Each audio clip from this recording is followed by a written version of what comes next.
किसी को भी लावारिस मिला, इसका काम है उठा के उसको दाखिल करना। ना जात पात ना मजहब, सिर्फ इंसान इंसान।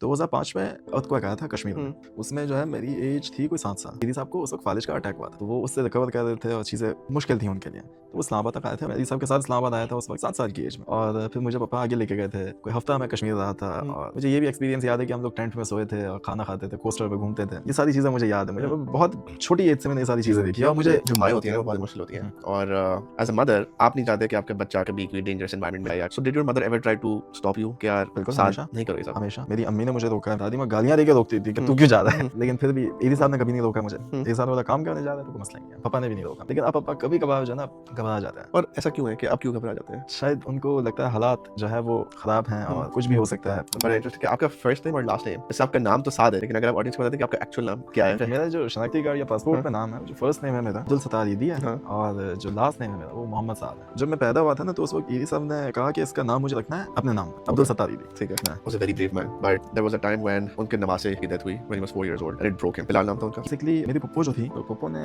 किसी को डांट दिया होगा जो वहाँ पे खातून काम करती थी, जो बेसिकली वो दाखिल थी, खातून काम नहीं कर रही थी या सही तरह जिम्मेदारी नहीं पूरी कर रही थी, तो उसने खातून ने पानी को बॉईल किया और वो बिलाल के ऊपर डाल दिया, और बिलाल बहुत छोटा था। Oh my God. बिलाल जो था ना, वो बेसिकली पहला नवासा था या पोता था, वो पहला First grandchild था। हाँ, ग्रैंड चाइल्ड था ईदी फैमिली का। तो वो ईदी साहब का बहुत लगाव था उससे, वो बहुत ही ज़्यादा धचका मिला था ईदी साहब को, उसका इमोशनली काफ़ी ब्रेक डाउन हुए थे उस चीज़ पे। ये बताते हैं कि ईदी साहब was pressure to join a political party, इतना प्रेशर था कि उनको मुल्क भी छोड़ना पड़ा था। हाँ, मतलब बेसिकली वो एक ऐसा इवेंट था कि उस वक्त एक गवर्नमेंट थी, गवर्नमेंट को हटाना था और ईदी साहब का सपोर्ट भी चाहिए था, और वो बहुत सारी चीज़ें थी। और आई थिंक ईदी साहब का सपोर्ट इसलिए चाहिए था क्योंकि अब ईदी का अगर नाम किसी से जुड़ जाए, ईदी साहब को बनाना था प्रेसिडेंट। अच्छा, ओके। फिलहाल वो बहुत ही ज़्यादा पॉलिटिकली इन्फ्लुएंस्ड इशू था। अच्छा, उन्होंने बहुत प्रेशराइज किया, उन्होंने बोला आपको जवाब हमें हाँ में ही चाहिए, तो ईदी साहब पाकिस्तान से बाहर चले गए। ईदी साहब नहीं चाहते थे ना, क्योंकि उन्होंने इलेक्शन लड़े थे पहले, सियासी थे वो बहुत थे, लेकिन उनको समझ थी कि सियासत के साथ में ये काम नहीं चला सकता। ईदी की मैंने कोई मार्केटिंग नहीं देखी, ठीक है रमजान। आप देखें कि जेडीसी वो हजारों लोगों की इफ्तारी हो रही है, डूइंग अ ग्रेट जॉब, लोगों को खाना खिलाना ये सब आपका काम है। रमजान ट्रांसमिशन बोल न्यूज़ की चल रही है, चीपा साहब अपनी रील्स बना रहे हैं इंस्टाग्राम पे, अगर आपने कुछ देखी तो वायरल जा रही है। आई नेवर सीन ईदी डूइंग ऑल ऑफ दिस। आपकी इसके बारे में क्या थॉट्स है जो ये लोग कर रहे हैं? चलो वो खुद तो रील बना रहे हैं, उनकी एम्बुलेंसेस तो काम कर रहे हैं। पाकिस्तान में इसका ट्रेंड बहुत ज़्यादा बढ़ गया था। ये रोड बच्चे मिल रहे हैं, कचरा कुंडी से मिल रहे हैं, किसी का मुंह नोचा हुआ है तो किसी की टांग नोची हुई है, किसी ना किसी को कुछ तो करना था ना। एक दफा ऐसा हुआ था कि बच्चा कहीं से मिला था, कुछ लोग जो है ना उसको संसार कर रहे थे, कह रहे थे कि नाजायज बच्चा है। Who the hell are you यार, होते कौन हो आप कहने वाले कि ये नाजायज बच्चा है, बच्चा नाजायज कैसे हो सकता है? तो रोक लिया ईदी साहब। ये सब डरते नहीं थे किसी से, इन चीज़ों में किसी से नहीं डरते थे। वो हम सब बैठे हुए थे, पूरी फैमिली बैठी थी हमारी, डॉक्टर अदीब रिजवी भी थे। आहिस्ता आहिस्ता करके उनका ग्राफ जो था वो नीचे जा रहा था, और आहिस्ता आहिस्ता करके उनका दिल बंद हुआ। उसके बाद 15-20 दिन तक क्या हुआ कुछ पता नहीं है, माहौल ऐसा था, हर कोई आ रहा था जा रहा था। वो 15-20 दिन ऐसे हैं जो कि मुझे याद नहीं।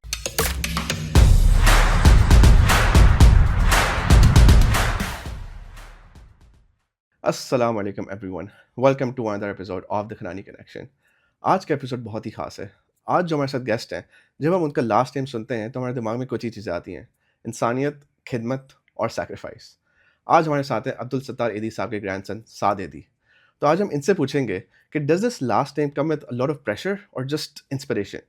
And along with that, we'll explore his role within the AD organization, what challenges does AD organization face in their day-to-day operations, and a lot more. So please आप एंड तक जरूर देखिएगा। अस्सलाम वालेकुम साहब। वालेकुम सलाम। सबसे पहले तो आपका बहुत बहुत शुक्रिया कि आप आए हमारे साथ। Sir thank you. आपने अपना कीमती वक्त दिया। नहीं सर, आपने बुलाया, मुझे अच्छा लगा, खुशी भी मुझे। ठीक है, कैसे हैं आप? बिल्कुल ठीक, बिल्कुल ठीक। तो साथ हम स्टार्ट करते हैं, ऑडियंस को बताते हैं सबसे पहले कि your role within the AD organisation. So like what do you do, like because हमने सुना था कि after the demise of Abdul Sattar Edhi साहब, योर फादर फैसल ईदी साहब, like he took over, now he runs the AD organisation. तो वो है, और साथ साथ आप भी काम करते हैं, like what's your role within the organisation? अच्छा, ये अभी भी थोड़ा सा अनक्लियर है। ठीक है, ठीक है क्योंकि ये एक फैमिली ऑर्गेनाइजेशन है, तो मेरे अब्बू को मुझे जहाँ भेजना होता है, पापा जो मैं कहते हैं मैं वो कर लेता हूँ। ठीक है। लेकिन उसके साथ साथ कुछ चीज़ें हैं जो कि सिर्फ मैं ही हैंडल कर रहा हूँ। एयर एम्बुलेंस जो कि टोटली मैं हैंडल कर रहा हूँ। फ्लड्स आते हैं तो उसका रेस्क्यू, फ्लड रेस्क्यू सर्विस जो है वो टोटली मेरे अंडर है। कोई बड़ा डिज़ास्टर होता है कराची में, इवन पूरा पाकिस्तान में, उसको ओवरसी कर रहा होता हूँ मैं। इवन के पाकिस्तान से बाहर अगर कहीं जाना होता है किसी डिज़ास्टर में, ना कोई नेचुरल डिज़ास्टर हो, तो उसमें अगर पापा ना हो तो मैं हेड कर रहा होता हूँ। तो ये सारी चीज़ें हैं जो कि और एम्बुलेंस सर्विसेज का कुछ पार्ट जो है वो मैं देख रहा होता हूँ, कुछ कज़न देख रहा होता है, तो वो सारी चीज़ें चल रही होती हैं। यार आप इतना सब कुछ करें and you are just 27, correct me if I am wrong. I am 27 जी। At the age of 27 I am not sure कि पाकिस्तान में कितने लोग इतना सारा काम कर रहे होंगे। मैं यही सारे काम जो है मुझे ऐसा लगता है कि मैं जो है तकरीबन कोई 6 साल से कर रहा हूँ। तो मतलब इतनी सारी ड्यूटीज़ जो या है जो आज मैं निभा रहा हूँ वो पिछले 6-7 साल से कर रहा हूँ। हम्म इससे पहले भी मैं कर रहा था लेकिन वो बैक एंड फ़ोर्थ चल हम्म रही थी चीज़ें। तो ग्रोइंग अप, ठीक है, तो आप इसी हाउस होल्ड में बड़े हुए, तो ग्रोइंग अप आप क्या देखते थे घर में? सब यही बातें कर रहे हैं कि इंसानियत की खिदमत करनी है, तो क्या जब आप 18 हुए, व्हेन यू टर्न 18, जब आपने ग्रेजुएट किया, तो बस यही था कि बस मैंने भी यही काम करना है, मैंने नॉर्मल लाइफ जो मैं कहता हूँ कि हम गुजारते हैं कि पढ़ाई की, जॉब की, शादी की, ये नहीं करना, मुझे बस इंसानियत की खिदमत करनी है? अच्छा इसमें मैं आपको पापा की मिसाल दूँगा। जी। पापा हमेशा कहते थे मेरे अब्बू को मेरे फूफो जो हैं और चाचा जो हैं, चाचा बहुत छोटी एज में पाकिस्तान से बाहर चले गए थे। हम्म लेकिन जो फूफो थी और पापा थे, उनको पापा की नानी ने पाला है। ओके। क्योंकि जो मेरी दादी थी वो भी ईदी साहब के साथ ही काम कर रही होती थी, तो वो जो है बहुत ही मुश्किल हो जाता था सारी चीज़ें।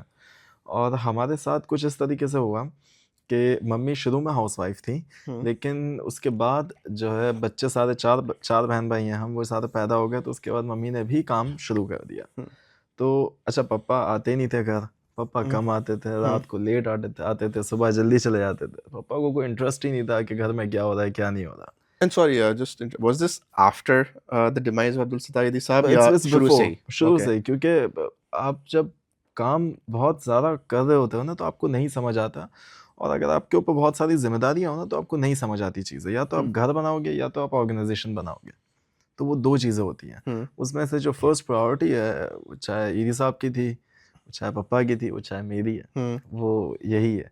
मेरी शादी हुई, अभी रिसेंट शादी हुई मेरी, उसके मेरे ख़्याल से पाकिस्तान जो है शादी हुई इसके 1 डेढ़ महीने बाद जो है वो फ्लड्स आ गए थे और मैं 2 महीने के लिए कराची से बाहर था। अच्छा। हाँ, और शादी के फ़ौरन बाद की बात है ये।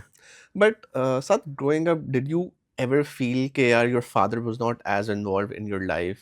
जो दूसरों के फादर जैसे फादर्स यार पेरेंट टीचर मीटिंग में आते हैं, स्पोर्ट्स डे में आते हैं। So did you ever feel personally कि यार मेरे अब्बू क्यों नहीं आते, या you had that on the back of your mind कि यार मेरे अब्बू बहुत अच्छा काम कर रहे मुझे मुझे समझ थी कि हम लोग एक ऐसा काम कर रहे हैं जो हर कोई नहीं कर रहा। हैं? हुँ, कोई और भी नहीं कर कहाँ कोई नहीं कर रहा, बहुत कम या लोग कर रहे हैं। और या अगर कोई कर भी मतलब बहुत सारे लोग ऐसे होते हैं, जो बहुत सारे फादर्स ऐसे होते हैं जो 9 टू 5 जॉब कर रहे हुँ, होते हैं। हमारा वो काम नहीं है।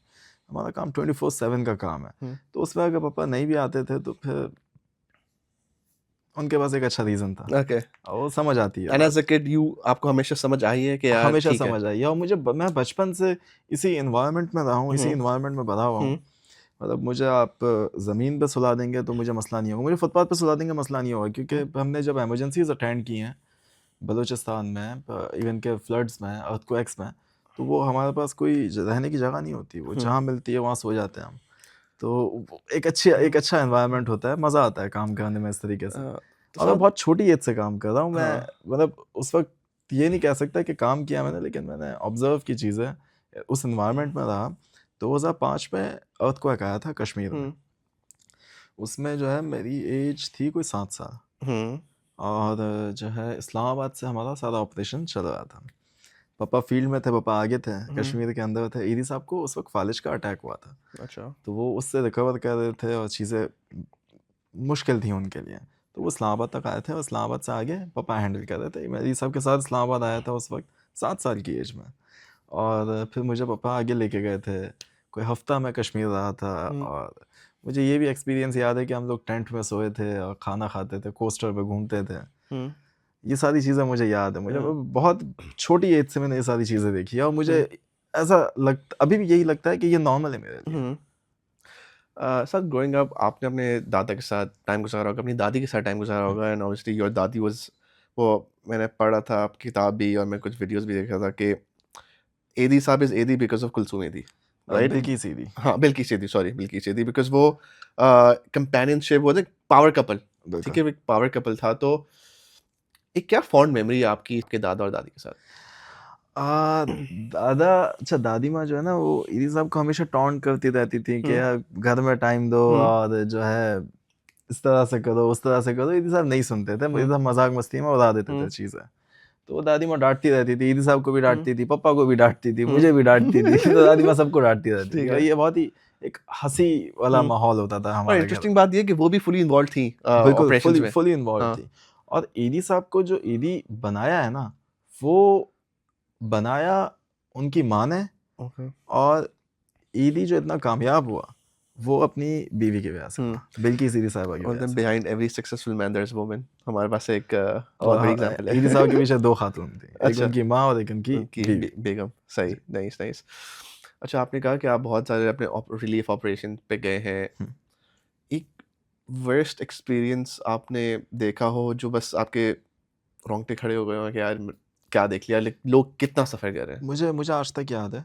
आपको याद होगा कराची के अंदर ब्लास्ट हुआ था जिन्ना हॉस्पिटल में। ओके। जी, जी। जिन्ना हुँ, हॉस्पिटल में ये हुआ था।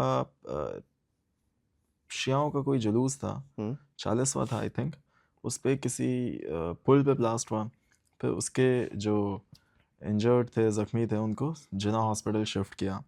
और फिर जिन्ना हॉस्पिटल के अंदर एक ब्लास्ट हुआ था। तो जिन्ना हॉस्पिटल वाला जो ब्लास्ट हुआ था ना, वो उसमें ईदी साहब भी थे। ईदी साहब मतलब मैं घर पे था उस वक़्त और वो मुझे लेने आए। ये बात होगी मैं होऊँगा कोई 14, 13, 11-12 साल का होऊँगा मैं, या इससे भी छोटा होऊँगा शायद। तो वो मुझे लेने आए। वो मुझे अक्सर औक़ात कभी कोई इमरजेंसी होती थी या कहीं जा रहे होते थे, वो मुझे साथ लेके चलते थे। तो उन्होंने मुझे घर फ़ोन किया, पीटीसीएल होते थे उस वक़्त, तो घर कॉल की और मैं नीचे ऑफ़िस आ गया, टावर साथ ही था। तो वहाँ से उन्होंने पिक किया, फिर जिन्ना हॉस्पिटल गया, मेरा कज़न भी साथ था।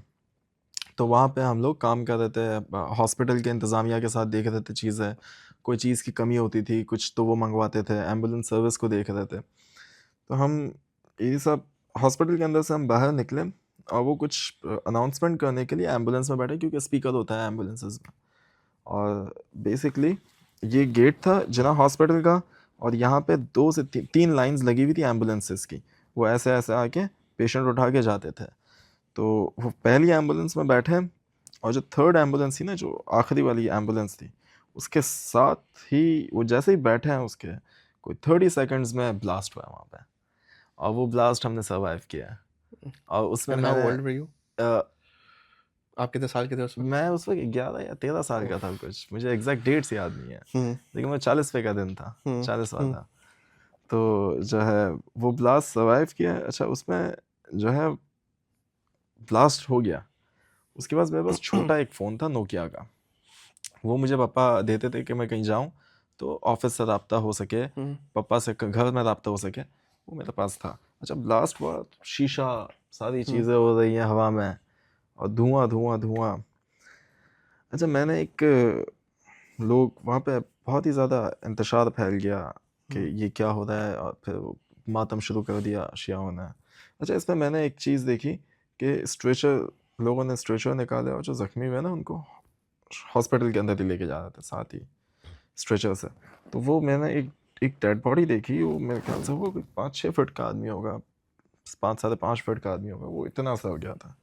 वो पूरा झुलस गया था, पूरा काला हो गया था, उल्टी वॉमिट कर रहा था। तो उसकी वॉमिटिंग रुक नहीं रही थी, तो वो उसको अंदर ले जा रहे थे। बस मुझे ये याद है। इसके अलावा जो है मैंने कॉल की, फ़ोन नहीं चल रहा था मेरा, मैंने फ़ोन फेंका, उठाया, फिर कॉल की, तो पापा को कॉल, घर पे कॉल की, पापा ने उठाई कॉल और पापा मुझे बोल कुछ रहे थे, मैं सुन कुछ रहा था क्योंकि उस वक़्त समझ नहीं आ रहा था क्या हो रहा है। तो उस वक़्त जो है वो मेरे ख़्याल से मैंने पहली दफ़ा सुना होगा कि पापा रो रहे हैं कॉल पे, क्योंकि बाप भी वहाँ पे, बेटा हुँ, भी वहाँ पे है।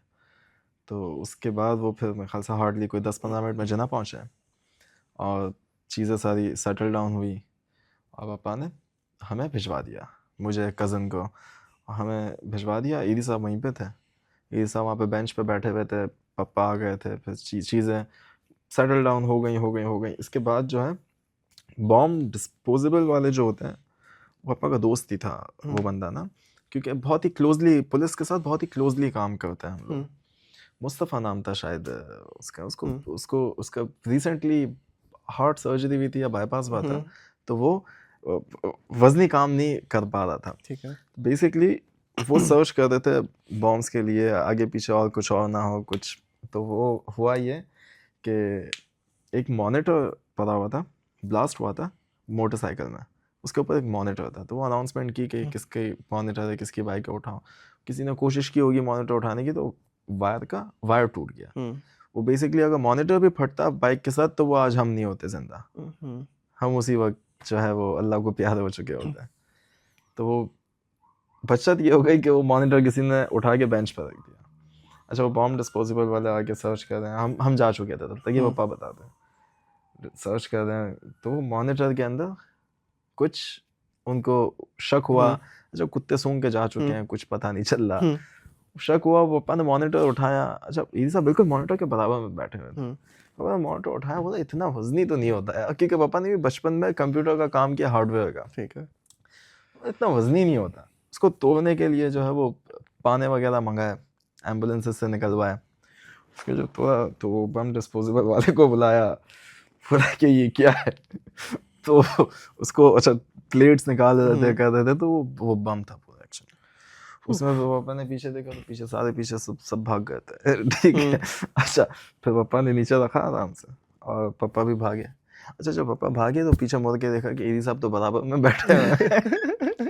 तो वापस गए, उनको उठा के लेकर आए, सही, और फिर उनको साइड में रखा ईदी साहब को, उनको साइड पे लेके गए। फिर जो है वो पापा साथ ही, मतलब मज़े की बात ये, इनिशियल पापा ने किया था, बम को जो डिफ्यूज कर रहे थे ना, वो पापा कर रहे थे काम।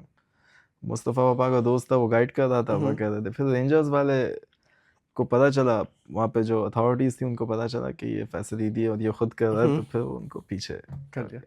फिर वो इवेंचुअली डिस्पोज हो गया, सारी चीज़ें हो गई। लेकिन वो ब्लास्ट मेरे सामने हुआ, और वो सारी चीज़ें मेरे सामने रही। And that day when you came back home, मुझे नींद 2-3 दिन तक मुझे नींद नहीं आई थी। मुझे यू वर सो यंग। हाँ, मैं 11-13 साल का था कुछ, 11 साल का होऊंगा, 13 साल का नहीं था। और मुझे 2-3 दिन तक ये इशू रहा था, लेकिन फिर सही। अच्छा, ये होता है ना कि जो माएँ होती है ना, वो बहुत इमोशनल होती हैं, और एज अ मदर आप नहीं चाहते कि आपका बच्चा कभी कोई डेंजरस एनवायरनमेंट में जाए या इस तरह के काम करे।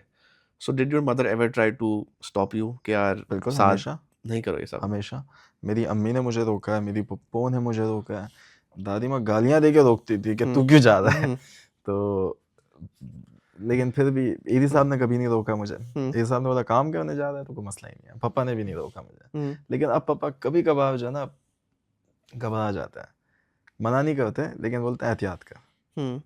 और ऐसा क्यों है कि अब क्यों घबरा जाते हैं? शायद उनको लगता है हालात जो है वो ख़राब हैं और कुछ भी हो सकता है इस तरीके के एनवायरनमेंट में। उन्होंने भी चीज़ें देखी हैं, अब उनकी एज भी बढ़ती जा रही है, तो वो थोड़ा सा ठहर गए, थम गए थोड़ा सा। अच्छा, अभी हम पॉडकास्ट से पहले बात कर रहे थे, बड़ा इंटरेस्टिंग कि आपका फर्स्ट नेम और लास्ट नेम, जैसे आपका नाम तो साद है जिससे मैं आपको बुला रहा हूँ, लेकिन अगर आप ऑडियंस को बताते कि आपका एक्चुअल नाम क्या है पासपोर्ट पे? मेरा जो शनाख्ती कार्ड या पासपोर्ट पे नाम है, जो फर्स्ट नेम है मेरा वो अब्दुल सत्तार ईदी है, और जो लास्ट नेम है मेरा वो मोहम्मद साद है। अच्छा, और ये ऐसा क्यों है? ये ऐसा इसलिए है क्योंकि बेसिकली जो लास्ट नेम होता है वो सरनेम होता है, करेक्ट, वो आपका फैमिली नेम होता है, तो दैट्स ईदी फॉर यू गाइस। ईदी होना चाहिए उसूलन मेरा फैमिली नेम। तो वो जब मैं पैदा हुआ था ना, तो उस वक्त इतनी नॉलेज नहीं थी, इतना कुछ पता नहीं था। दूसरा ये कि जब मैं पैदा हुआ तो ईदी साहब ने कहा कि इसका नाम मुझे रखना है अपने नाम पे, अब्दुल सत्तार ईदी। ठीक है। और and sorry, were you the first grandson? I am not the first grandson. Grandson थे पहले, लेकिन मैं बेटे का पहला बेटा, पोता फर्स्ट। Okay, make sense. तो उन्होंने कहा कि जो है मुझे अपना नाम देना है इसको ना, अब्दुल सत्तार ईदी नाम लिखना है इसका। दादी माँ ने गुस्सा किया, दादी माँ ने बोला नहीं मुझे साद नाम रखना है इसका। तो ईदी साहब ने फॉर्म फिल किया, अब्दुल सत्तार ईदी नाम लिखा मेरा, और सरनेम में लिख दिया मोहम्मद साद, वो भेज दिया, और आज तक यही नाम है। और यार ये इसलिए भी हो सकता है, may be he knew at that time कि you will carry forward his legacy. बिल्कुल हो सकता है, और हो रहा है। हाँ, जो आप काम कर रहे हैं। अच्छा, जो आपने कहा कि आप एयर एम्बुलेंस की आपने बात की जी। और अच्छा मैं आई थिंक पूरी दुनिया में ईदी का जो एम्बुलेंस नेटवर्क है आई थिंक सबसे बड़ा है। प्राइवेटली प्राइ अगर देखा जाए तो वो दुनिया में हमारे पास रिकॉर्ड है कि जी, जी। वो दुनिया का सबसे बड़ा प्राइवेट एम्बुलेंस नेटवर्क है। और अभी भी कोई सिचुएशन होती है, मैं तो कराची में रहता हूँ, तो कोई भी कभी आई थिंक पूरे मुल्क में सबसे पहले आज भी ईदी की एम्बुलेंस ही पहुँची होती है। बिल्कुल ऐसा है। पाकिस्तान में एम्बुलेंसेस का सिस्टम जो है अभी भी इतना बेहतर नहीं है। हुँ, हम हमारी एम्बुलेंसेस भी बहुत ज़्यादा अपग्रेडेड नहीं है, लेकिन हम चूँकि फर्स्ट एड प्रोवाइड करते हैं, हम बस पाकिस्तान में बेसिकली हेल्थ का जो शोबा है वो बहुत पीछे है। हुँ, हॉस्पिटल्स हमारे पास टर्शरी केयर बहुत अच्छे हैं, लेकिन जो प्री मेडिकल केयर है वो कुछ भी नहीं है। हुँ, तो उसके ऊपर अभी भी हम काम कर रहे हैं, लेकिन जो है एम्बुलेंसेस हमारी ही पहुँचती हैं पहले। पूरे पाकिस्तान में कहीं भी हो जाए, क्योंकि पाकिस्तान में एम्बुलेंसेस जो है वो नेशनलाइज़ नहीं है हुँ, और हर सूबे की अपनी है। पंजाब ने बहुत बेहतर काम किया है, सिंध हुँ, अब कर रहा है काम। केपी में अभी भी जो है गुंजाइश है। वो गुंजाइश है काम हुँ, बेहतर करने की। सिंध में भी है गुंजाइश तो, और बलूचिस्तान में सिस्टम ही नहीं है, कोई हुँ, हुँ, नेटवर्क ही नहीं है। हुँ। तो चीज़ें बेहतर होंगी लेकिन टाइम लगेगा। और जब इस तरह केसेस होते हैं तो आपने अभी जिन्ना हॉस्पिटल की एग्जांपल हुँ, दी आप ये हुँ, जैसे हम लोग यही नाम सुनते हैं जिन्ना हॉस्पिटल कराची की बात कर रहा हूँ हुँ, जिन्ना हॉस्पिटल सिविल हॉस्पिटल ये मेरे दिमाग में दो नाम आ रहे हैं हुँ, तो इन जब इस तरह के कोई वाकयात होते हैं जैसे कोई ब्लास्ट हो गया कोई और बड़ा हुँ। सानिया हो गया तो हॉस्पिटल्स की हालत क्या होती है उस वक्त आपने तो अपना आप तो फील्ड में होते हैं तो मैंने आपने उस देखा वक़्त होगा देखे हैं हॉस्पिटल, उस वक़्त के जो हॉस्पिटल थे ना जो जिन्ना हॉस्पिटल था, इवन इवन सिविल हॉस्पिटल था, उस वक़्त इमरजेंसीज़ जब होती थी तो बहुत ही ज़्यादा chaos होता था। डॉक्टर्स भाग रहे होते थे, ब चीज़ें ले रहे होते थे, मँगवा रहे होते थे, स्टाफ की शॉर्टेज होती थी। अब इवन के स्ट्रेचर्स की शॉर्टेज होती थी। बहुत ही ख़राब सिचुएशन थी पहले, लेकिन अब हॉस्पिटल्स भी काफ़ी बेहतर हुए हैं, काफ़ी अपग्रेड हुए हैं। तो अब चीज़ें काफ़ी पहले से बहुत बेहतर हैं। हम्म अब मैंने देखा है। हुँ। अच्छा एदी फाउंडेशन अच्छा how difficult it is to run Edhi foundation it's a very difficult and इसके लिए बहुत ही डेडिकेशन चाहिए आपको, हम्म वरना आप जो है वो काम नहीं कर सकते, ठीक है क्योंकि आपने बहुत सारी चीज़ें देखनी है। आपने जो है काम देखना है, आपने फाइनेंसेस देखना है, आपने ऑन ग्राउंड देखना है क्या हो रहा है, हम्म और मल्टीपल जगहों पे अगर कुछ हो जाए तो वो सारी चीज़ें ओवरसी करनी है। तो और आपने आप लोगों ने पूरी लाइक टीम बना दी है कि आप हैं आपके अबू तो हैं बट ऑब्वियसली एक टीम पूरी है। एक हेयरार्की हुँ, है जिसमें टॉप टू बॉटम बिल्कुल लोग है। काम कर रहे हैं इंटरनेशनली और डोमेस्टिकली बिल्कुल है। ठीक है तो और सबको मैनेज कौन कर रहा है अच्छा इसमें मतलब चीज़ें हमने बाँटी हुई हैं ना। हम्म अब यूके ऑफ़िस को मैनेज मैं कर रहा हूँ। यूएस ऑफ़िस को भी कुछ हद तक मैनेज मैं कर रहा हूँ। बाकी चीज़ें जो हैं पप्पो वहाँ रहती हैं तो वो हम्म ओवरसी करती हैं। और इसके अलावा जो है पाकिस्तान के अंदर अगर कुछ होता है, कोई बड़ा डिज़ास्टर होता है हम्म तो वो मैं ही मैनेज कर रहा होता हम्म हूँ, फ़ील्ड में जो काम हो रहा हो। हम्म हाँ, जो जो रिहैबिलिटेशन का काम है या फिर जो राशन वग़ैरह बाँटते हैं हम लोग, वो काम पापा देख रहे होते हम्म हैं, क्योंकि वो थोड़ा-सा मैं बहुत ही भागता हूँ तेज़। मतलब हम्म मुझे भागने का शौक है, अगर कुछ हम्म हो जाए ना तो मुझे कोई रोके नहीं, मैं चले हम्म जाऊँ। हम्म तो वो मैं फिर उस वजह से मैं फ़ील्ड का काम देखता हूँ ज़्यादा। इंटरेस्टिंग अच्छा मैं ना अभी रफ्तार एक यूट्यूब चैनल है जी। उसने अभी कुछ हफ्तों पहले आई थिंक ईदी साहब की एक डॉक्यूमेंट्री डाली और वो बहुत ही हिला देने वाली डॉक्यूमेंट्री मैंने बिल्कुल शुरू से एंड तक पूरी देखी है और इवन बिफोर यूर कमिंग हमारी बात हुई उससे पहले ही मैं देख चुका था क्योंकि I was so interested to know कि यार क्या है और उसमें कुछ बातें जो मुझे आपसे पूछनी है कि फर्स्ट चीज़ तो ये है कि ईदी साहब को बहुत मुश्किल हुई बहुत ऑपोजिशन भी मिली है जो वो काम कर रहे थे हुँ। उन पे बहुत ज़्यादा आई वुड से फतवे भी जारी हो गए कि यार आप ये क्यों कर रहे हो वो हमें क्यों जो है कर ना रहे हो हमेशा बैकलैश मिला है मौलवियों की तरफ से, हाँ, और हमेशा अभी भी मिलता है। यही क्यों ऐसा क्यों वो ऐसा इसलिए भी है, एक तो जो है चंदा हम भी जमा करते हैं, चंदा वो भी जमा करते हैं। सबसे मेन वजह जो मुझे हमें समझ आती है वो ये है। और दूसरी वजह ये है, सबसे जो दूसरी इम्पोर्टेंट वजह है, वो हम किसी का मज़हब देख के उसके साथ नेकी या उसके साथ अच्छा काम नहीं करते। बेसिकली ये हमारा फ़र्ज़ है करना काम, और वो हम किसी का मज़हब या किसी की लासानियत की बेसिस पे नहीं करते। हुँ, और यही एक चीज़ जो एदी साहब हमेशा कहते थे कि ह्यूमैनिटी ओवर एवरीथिंग हुँ, इंसानियत के लिए काम करो। ना उन्होंने मज़हब देखा, ना कास्ट देखी, ना उन्होंने देखा शिया है, सुन्नी है, ना उन्होंने देखा कि भई कौन से मुल्क का है, बस हुँ। जो ज़ख्मी है, जिसको ज़रूरत है, मैं वहाँ हूँ। बिल्कुल, और बिल्कुल। क्या आज भी आप लोग इसी मेथोडोलॉजी और इसी फ़िलॉसफ़ी के साथ आगे बढ़ रहे हैं? हाँ, इसी वजह से हमें अभी भी बैकलैश देखने को मिलता है। बहुत हुँ, सारे जो है प्रोपेगेंडाज़ होते हैं, अभी भी होते हैं हमारे खिलाफ और वो यही एक वजह है। या तो डर लगता है कि यार कभी कोई कुछ कर ना दे? यार डरेंगे तो काम नहीं होगा। हाँ, नहीं लेकिन आपको होता है ना, जैसे आप तो चले बहुत हैं, but as a mother, as a sister, आप मैरिड हैं, एज़ अ आपकी वाइफ़ है, अब आपकी जब आप अकेले होते हैं ना, हुँ। तो आपको इतनी टेंशन नहीं होती कि ठीक है यार मैं अकेला हूँ, बट अब आपकी फैमिली है, ठीक है? तो फिर अंदर से होता है कि यार अब मुझे ज़्यादा डर लग रहा है, कि अब मुझे थोड़ा और सँभल जाना चाहिए। अभी तक हुआ तो नहीं है लेकिन जो है बच्ची अभी पैदा हुई है। कांग्रेचुलेशंस आपको थैंक यू, बहुत-बहुत। थैंक तो यू। एक अब देखिए ना कि अब माशाल्लाह अल्लाह ने आपको एक बेटी से नवाज़ा है, हुँ। और डर बढ़ जाता है कि यार अब तो मुझे इसकी फ़िक्र ज़्यादा है, ठीक है? तो कभी आपने सोचा कि यार होता है ना कि अब एक आम आदमी होता है कि वो बोलता है यार मुझे सिर्फ़ अपनी फ़ैमिली की परवाह है।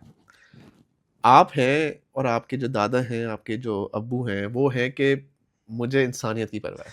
अच्छा ठीक है? मैंने अपनी वाइफ़ को शादी से पहले बोला था। ठीक है। शादी से पहले मैंने एक बात बोली थी उसे कि अगर फॉर एग्ज़ाम्पल खुदा ना करे कि मेरी बच्ची को या तुम्हें मेरी ज़रूरत हो और पाकिस्तान में कोई बहुत बड़ा डिज़ास्टर हुआ हुआ है, हुँ, तो मैं प्रेफ़र करूँगा वहाँ पे जाना। डिज़ास्टर में। हाँ, हुँ, मैं जो है अगर इनके साथ कोई ना कोई होगा ऑब्वियसली हुँ, इनकी फैमिली है, कोई ना कोई हमारी फैमिली से हुँ। मौजूद होगा।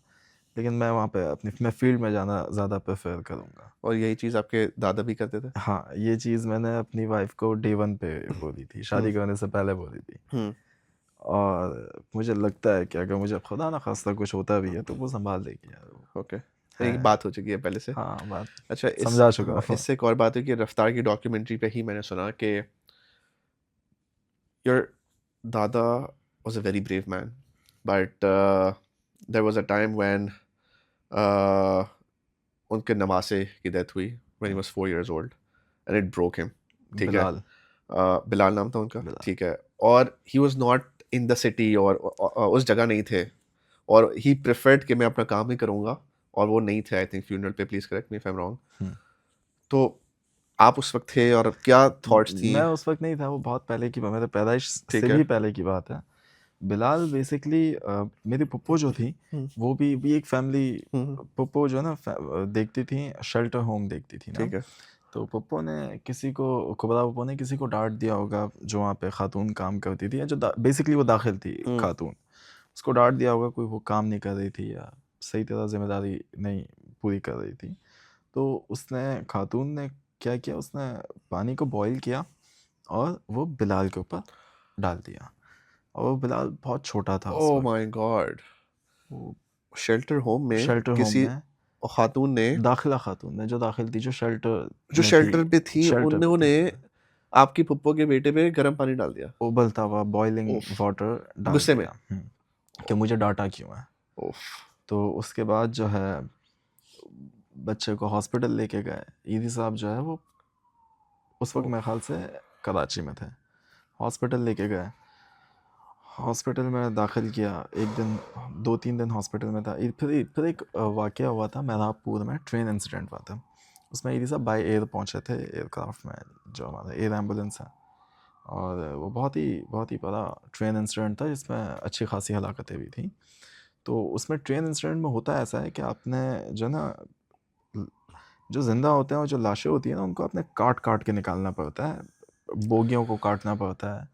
कभी-कभार आपको इंसान के आज़े भी काटने पड़ते हैं और निकालना पड़ता है। तो वो वहाँ पे काम कर रहे थे और जो है फिर ईदी साहब को कॉल की इन्होंने कि इसकी तबीयत ख़राब हो रही है, हमने इसको दूसरे हॉस्पिटल में शिफ्ट किया।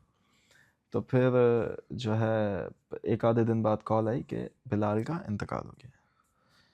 तो ईदी साहब ने उस वक़्त अच्छा, बिलाल जो था ना, वो बेसिकली पहला नवासा था या पोता था, वो पहला फर्स्ट ग्रैंडसन ग्रैंडसन था। ग्रैंडचाइल्ड था हाँ, हाँ। ग्रैंडचाइल्ड था ईदी फैमिली का। तो वो ईदी साहब का बहुत लगाव था उससे। हुँ, तो ईदी साहब को जब ये कॉल आई ना, तो ईदी साहब ने बोला कि ठीक है, इसको आप इसकी तदफ़ीन कर दो, मैं काम ख़त्म होगा मैं इसके बाद आऊँगा। तो वो बहुत ही हुँ। धचका मिला था ईदी साहब को उसका। इमोशनली काफ़ी ब्रेक डाउन हुए थे वो इस चीज़ पे। मैं सोच रहा हूँ कि जब इस तरह वो के पहला ग्रैंड चाइल्ड था हाँ, ईदी फैमिली का। अब देखिए ना, जब अब इस तरह के इंसिडेंट्स होते हैं, आप जिसकी खिदमत कर रहे हैं वही आपके अगेंस्ट हो जाए, जो आपने बताया कि जो शेल्टर होम में ही थी मैं थोड़ा इमोशनल हो रहा हूँ, वही वही अगेंस्ट हो गई, ठीक है। तो इस तरह के इवेंट्स के बाद तो आपका इंसानियत से दिल ही उठ जाता है कि यार मैं किन की खिदमत कर रहा अच्छा, हूँ। ईदी साहब ने पता है क्या किया उस खातून के जी साथ? हाँ, ईदी वैसे साहब ने उस खातून को बोला कि यार आप हमारा शेल्टर होम छोड़ के चली जाओ, ठीक है, आपको जहाँ जाना है जाओ, हम कोई कानूनी कार्रवाई नहीं करेंगे, कुछ नहीं करेंगे, बस आप यहाँ से चले जाओ। क्यों? माफ़ कर दिया। अब अल्लाह ना करे वो किसी और के साथ ऐसा करे फिर।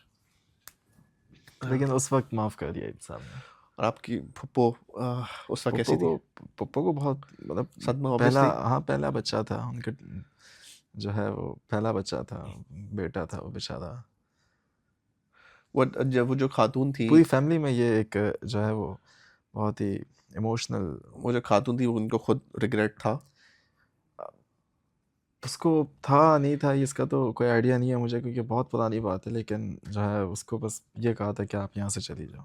ओह, उसको शेल्टर होम से हमने, वो भी अपने टाइम से, जब भी आपको जाना हो यहाँ से चली जाओ, हम्म, उसको भेज दिया।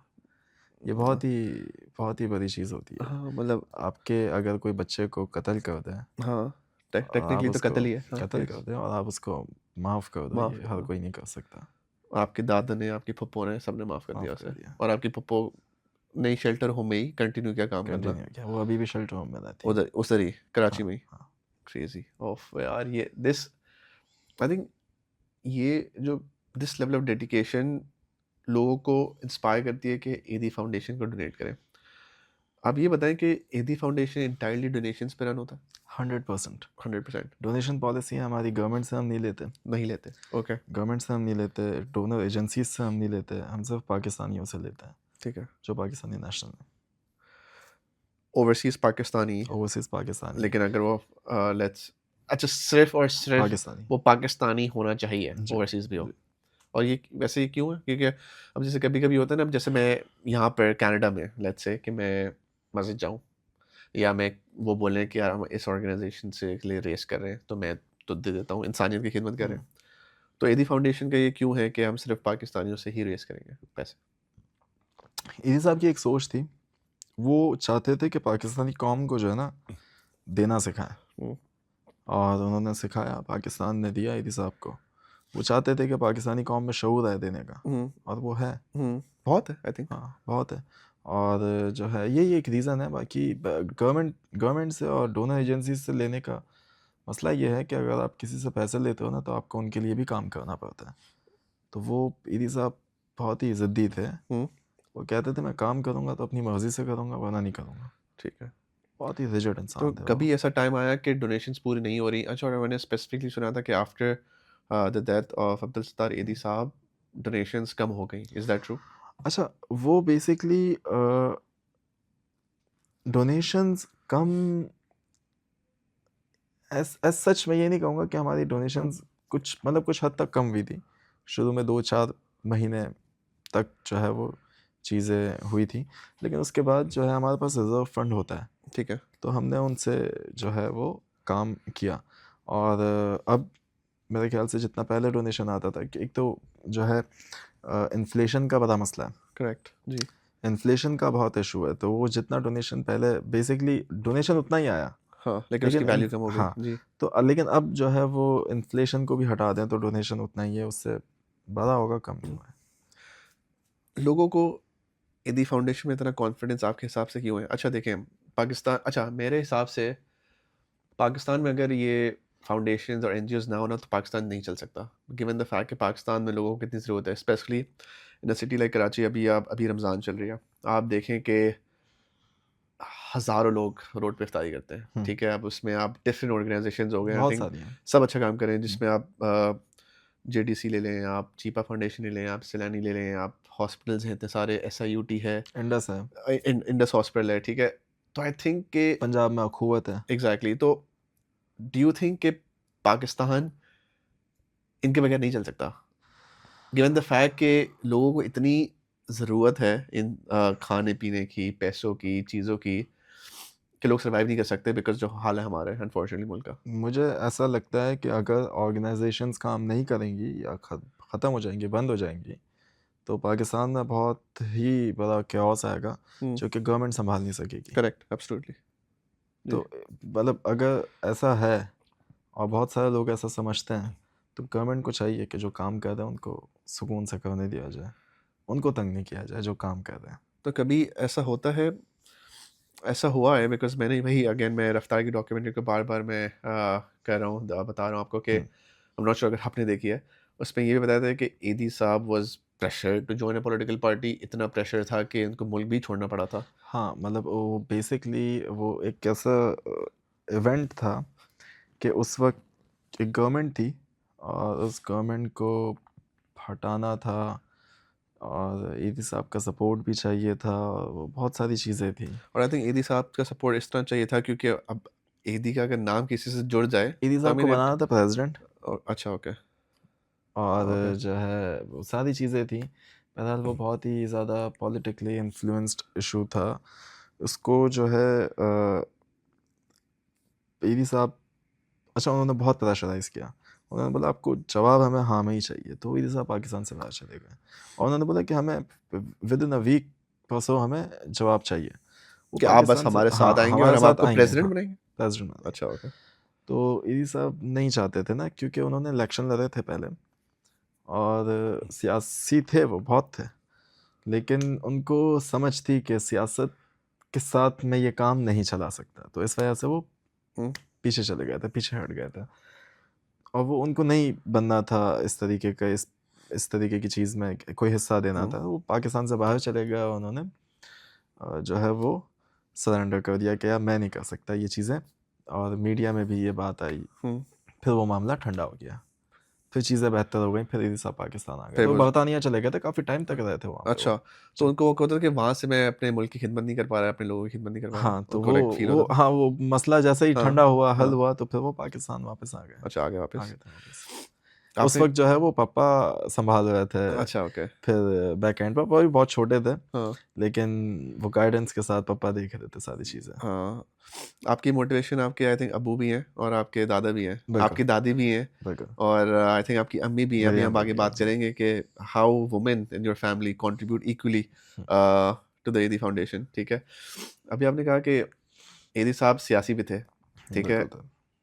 तो कभी उनका दिल चाहा कि यार मैं, क्योंकि होता है ना कि सियासत में आके ही आप कुछ वैल्यू ज़्यादा प्रोवाइड कर सकते हो कि यार मेरे पास कुछ पावर आए, मैं लोगों की खिदमत कर सकूं, तो उनका दिल कभी चाहा, कभी आपसे उनसे आपसे आपके अब्बू से बात की कि यार सियासत करते हैं, अपनी पार्टी बनाते हैं? अच्छा ईदी साहब ने 2 इलेक्शन लड़े थे ना? हम्म, वो कौंसिल के थे और ठीक है जनरल इलेक्शन बॉडी होती है कोई, उस तरीके के छोटे इलेक्शन थे। उन्होंने लड़े थे, एक दफ़ा वो जीते थे, एक दफ़ा हारे थे। उसमें भी उनका जो निशान था ना, जो इंतखाबी निशान होता है, वो था दवाई की बोतल। अच्छा, ठीक हाँ, है तो वो जो ऑपोज़िशन थी ईदी साहब की, वो कहते थे कि ये शराब की बोतल है। तो वो बहुत ही अपोज़ किया ईदी साहब को, ठीक है बहुत ही तंग किया। हाँ लेकिन जो है ईदी साहब जब इलेक्शन जीते वो कोई कमेटी का हिस्सा भी बने थे और वो इस्लामाबाद जाते थे और जब उन्होंने ठाट शाट देखे हाँ कि गवर्नमेंट अफसर जो होता है या गवर्नमेंट में जो आके वो इस तरीके से रहते हैं, तो फिर उन्होंने वो बैक ऑफ कर दिया। वो अपने जो पहनते थे ग्रे, जो मलेशियन जोड़ा पहनते हाँ थे और ग्रे कलर की चप्पल पहनते थे, तो वो पहन के गए। उनको वहाँ पे बोला गया कि आप यहाँ पे एक ड्रेस कोड है, उस ड्रेस कोड के हिसाब से आना है। उन्होंने रिज़ाइन कर दिया, सब ख़त्म कर दिया। अच्छा, तो वो उन्होंने बोला कि पॉलिटिकली नहीं हो तो सकता। काम नहीं हो पाएगा अगर इस तरह से चलेंगे तो। आपका पर्सनली पॉलिटिक्स में इंटरेस्ट है? मुझे बिल्कुल है। मैं ये समझता हूँ हर वो बच्चा, हर वो बंदा, हर वो आदमी, हर वो औरत जो मुल्क के बारे में सोचता है, मुल्क का अच्छा करना चाहता है, वो पॉलिटिकली कहीं न कहीं जो है वो इन्वॉल्व्ड है या होना चाहता है। लेकिन अफ़सोस ये है कि पाकिस्तान से जो है मोहब्बत है, उनसियत है, जो भी है पाकिस्तान है, पैदा वहाँ हुए, काम सारा वहाँ किया। पाकिस्तान ने इज़्ज़त दी हमें, दुनिया ने इज़्ज़त दी। लेकिन जो है अफ़सोस भी होता है कि यार क्या हो रहा है मुल्क के साथ। क्या आप क्या आपका कहने का मतलब ये है कि लोग यंग लोग आना चाहते हैं बट आने नहीं दिया जाता? आने नहीं दिया जाता, पॉलिसीज़ नहीं है पाकिस्तान की।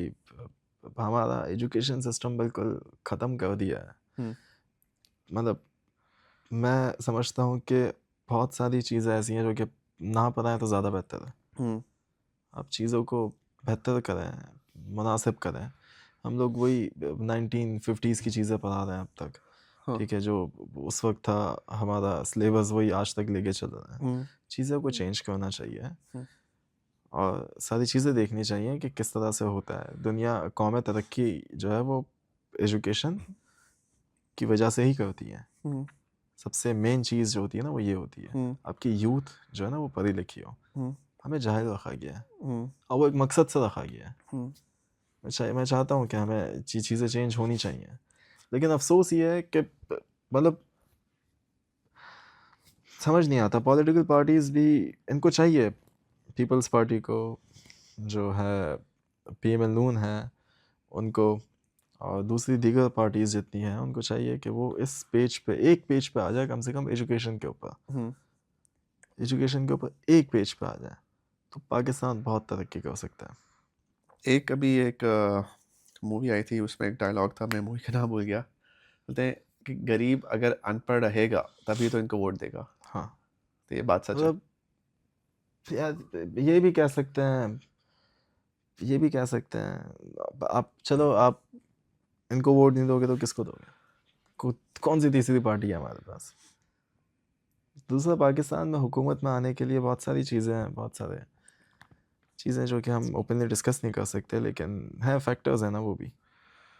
लेकिन चाहिए कि यार अपना मुल्क है ना, एक मुल्क है, बना हमारे लिए है, तो कुछ तो करें उसके लिए, इन्वॉल्व हो हम कुछ किसी तो ना करें। किसी तरह, in what ever way, in what ever हाँ, कैपेसिटी। कुछ जो कर सकते हैं यार, हाँ, या कुछ तो करें। ये एक, हाँ, मतलब एक, मुझे बहुत खुशी हुई कि कराची में डीआईजी ट्रैफिक जो हैं, पीर मोहम्मद शाह साहब, उन्होंने बहुत सारी चीज़ें चेंजेस लेकर आए। चालान्स कटे, ठीक है, 5-5 हज़ार 10-10 हज़ार बहुत ज़्यादा है, हम्म, ठीक है, रिवाइज करेंगे या करने चाहिए उनको, लेकिन उससे चीज़ें बेहतर हुई और होनी चाहिए यार। तो आप ई चलान के फेवर में हैं? मैं हूँ, बिल्कुल बहुत ज़्यादा बिल्कुल हूँ। मेरा कट नहीं, मेरा नहीं कटा, मेरा नहीं कटा, है। क्योंकि मैंने बर्तानिया में ड्राइविंग की है हाँ, और यूएस में की है, तो आपके सीट तो बेल्ट पहनने वो की आदत हाँ, है, लेन में मैं चलाने की जो आदत है। है बच ठीक, जाता हूँ हाँ। चीज़ों से। लेकिन वैसे मेरा बहुत चालान कटा है, मैंने आज तक किसी को कॉल नहीं की। हाँ। चालान कटता है, अच्छी बात है यार, कटे। डू यू थिंक कि हम हर चीज़ गवर्नमेंट पे ब्लेम करना भी गलत है? बिकॉज़ हमारा ये होता है ना कि अब अभी हम चालान की एक सिंपल बात ले लेते हैं कि मुझे अगर किसी ने रोका, अगर ₹1000 लेट्स से फाइन है एग्ज़ाम्पल, तो मैं कोशिश करूँगा कि मैं बस ₹200 दे के निकल हुँ, जाऊँ। हुँ।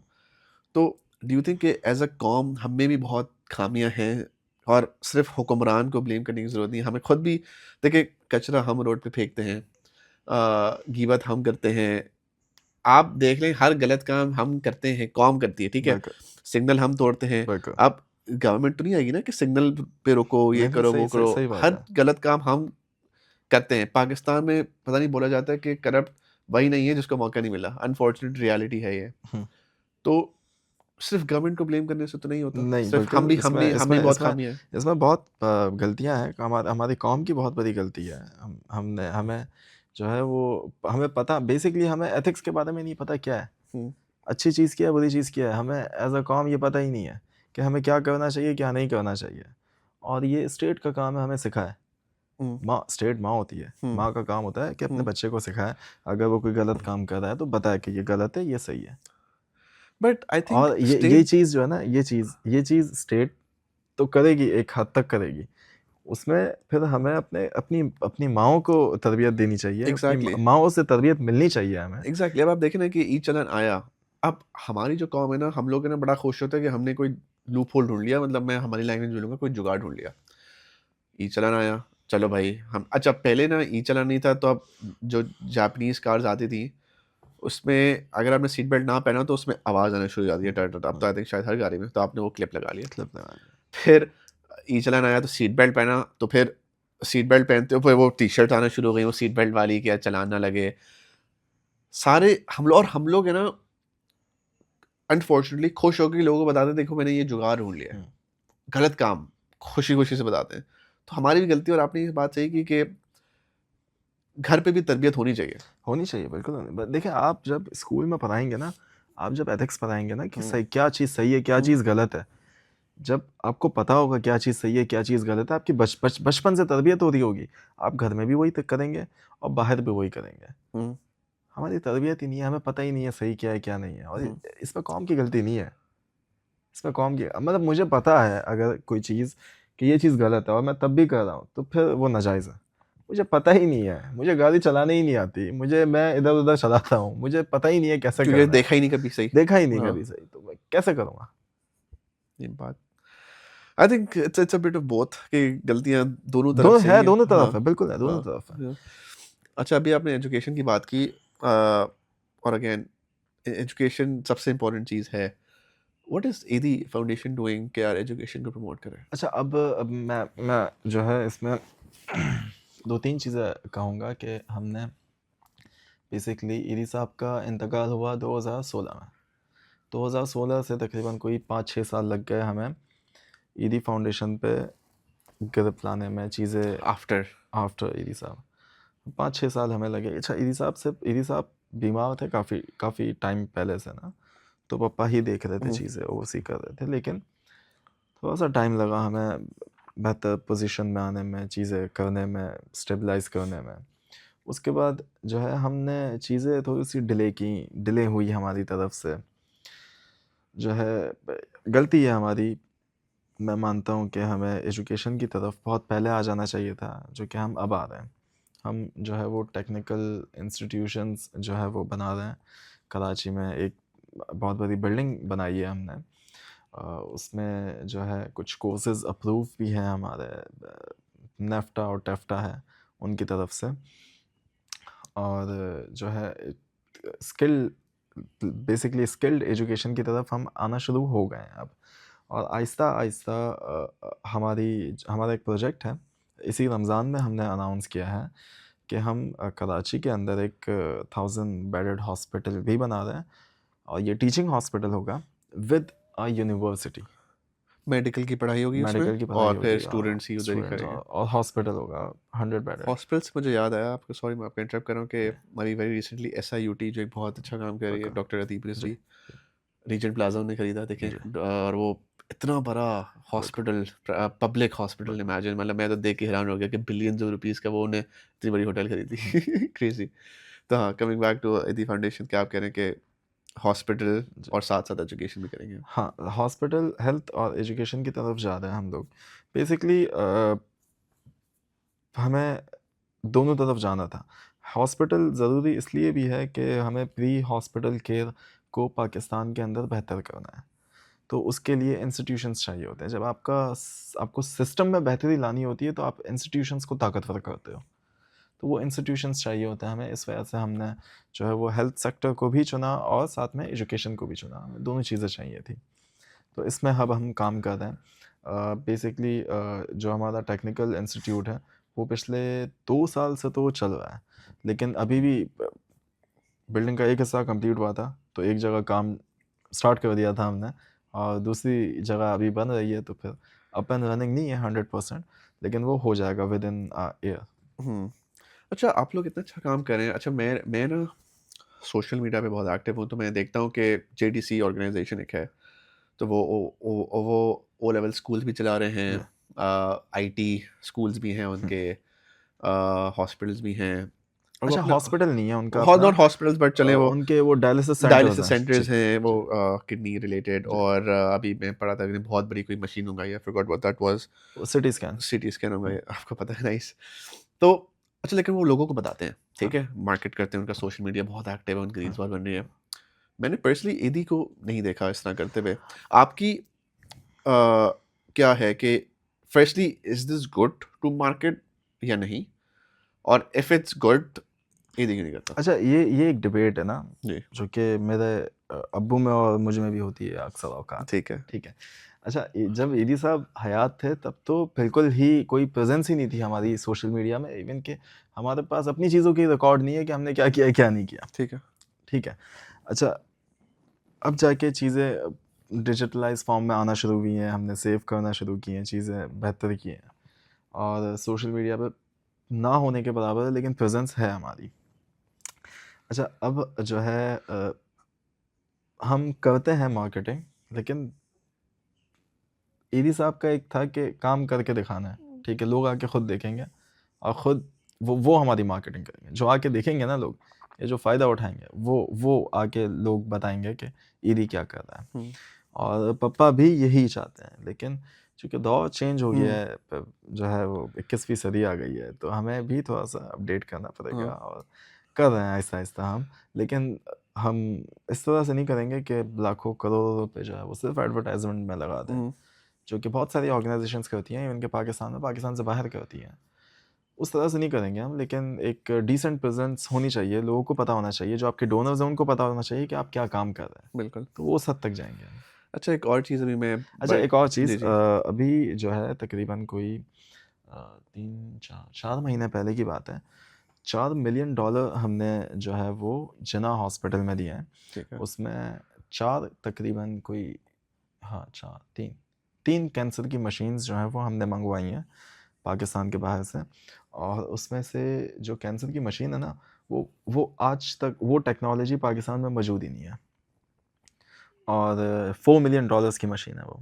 अभी उसका कंस्ट्रक्शन का काम चल रहा है, बंकर्स का, जब जिना जिना हॉस्पिटल हॉस्पिटल में में जी ओके। लगेगी।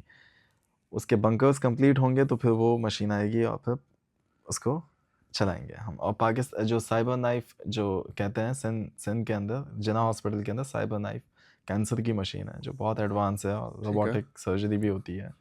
उसमें भी वो पूरी मशीन तो नहीं, उसमें भी एक बहुत बड़ा हिस्सा जो है वो ईदी साहब ने दिया था साइबर नाइफ मशीन में।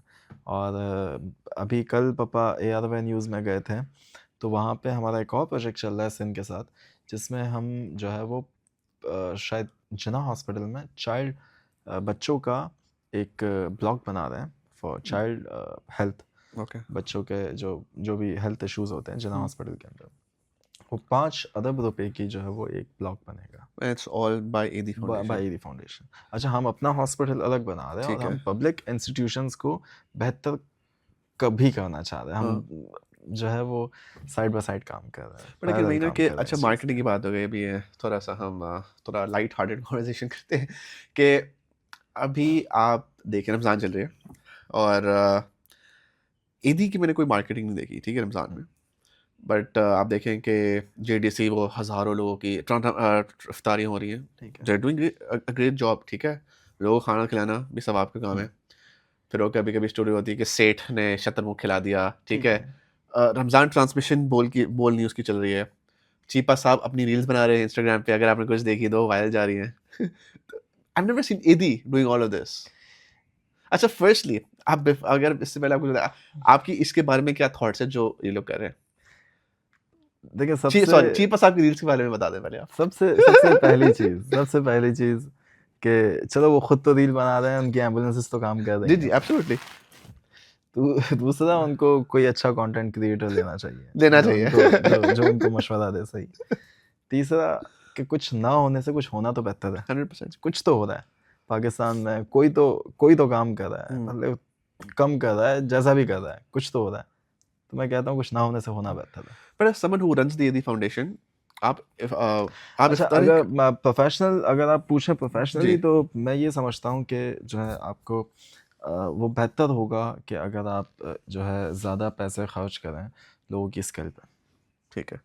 और स्किल पे, और ये भी ना कि और ऐसा नहीं है कि JDC नहीं कर रहा, वो कर भी रहा है, 100% कर रहे हैं। वो कर मेरा भी ये रहा क्या है। वही ना कि मेरा ये सवाल है कि काफ़ी लोग बोलते हैं कि आप लोगों को खिलाओ, ठीक है, लेकिन कभी-कभी होता है ना कि आप लोगों को खिलाना सिखाओ, उसको आप आप स्किल दो। ठीक है, और आई एग्री कि लोग भूखे हैं मुल्क में। लोग, अब अगर आपके पास खाना पीने के लिए नहीं होता ना, तो आप सोच भी नहीं सकते, आप कुछ कर भी नहीं सकते। लेकिन मैं सोशल मीडिया पे कमेंट्स पढ़ा था कि आप खिलाओ, लेकिन आप इतना शतरमुर्ग क्यों खिला रहे हो? अब वो बोलते हैं ना कि अब जैसे आप बस सब्ज़ी खिलाओ, मीट खिलाओ, अच्छी चीज़ें खिलाओ। बहुत महँगी-महँगी चीज़ें खिला रहे हो हज़ारों लोगों को, अच्छी बात है, खिलाओ, हर दिन खिलाना। Based on what you said, could this money be spent on better things such as education? हो रहे होंगे, और हो सकता था। आपकी क्या थॉट है इसमें? करना चाहिए, लेकिन जो है अगर कोई डोनर ही इज़्ज़त कर रहा है कि आप ये करो, तो फिर या वो इनका अपना आपसी है एक, ठीक है।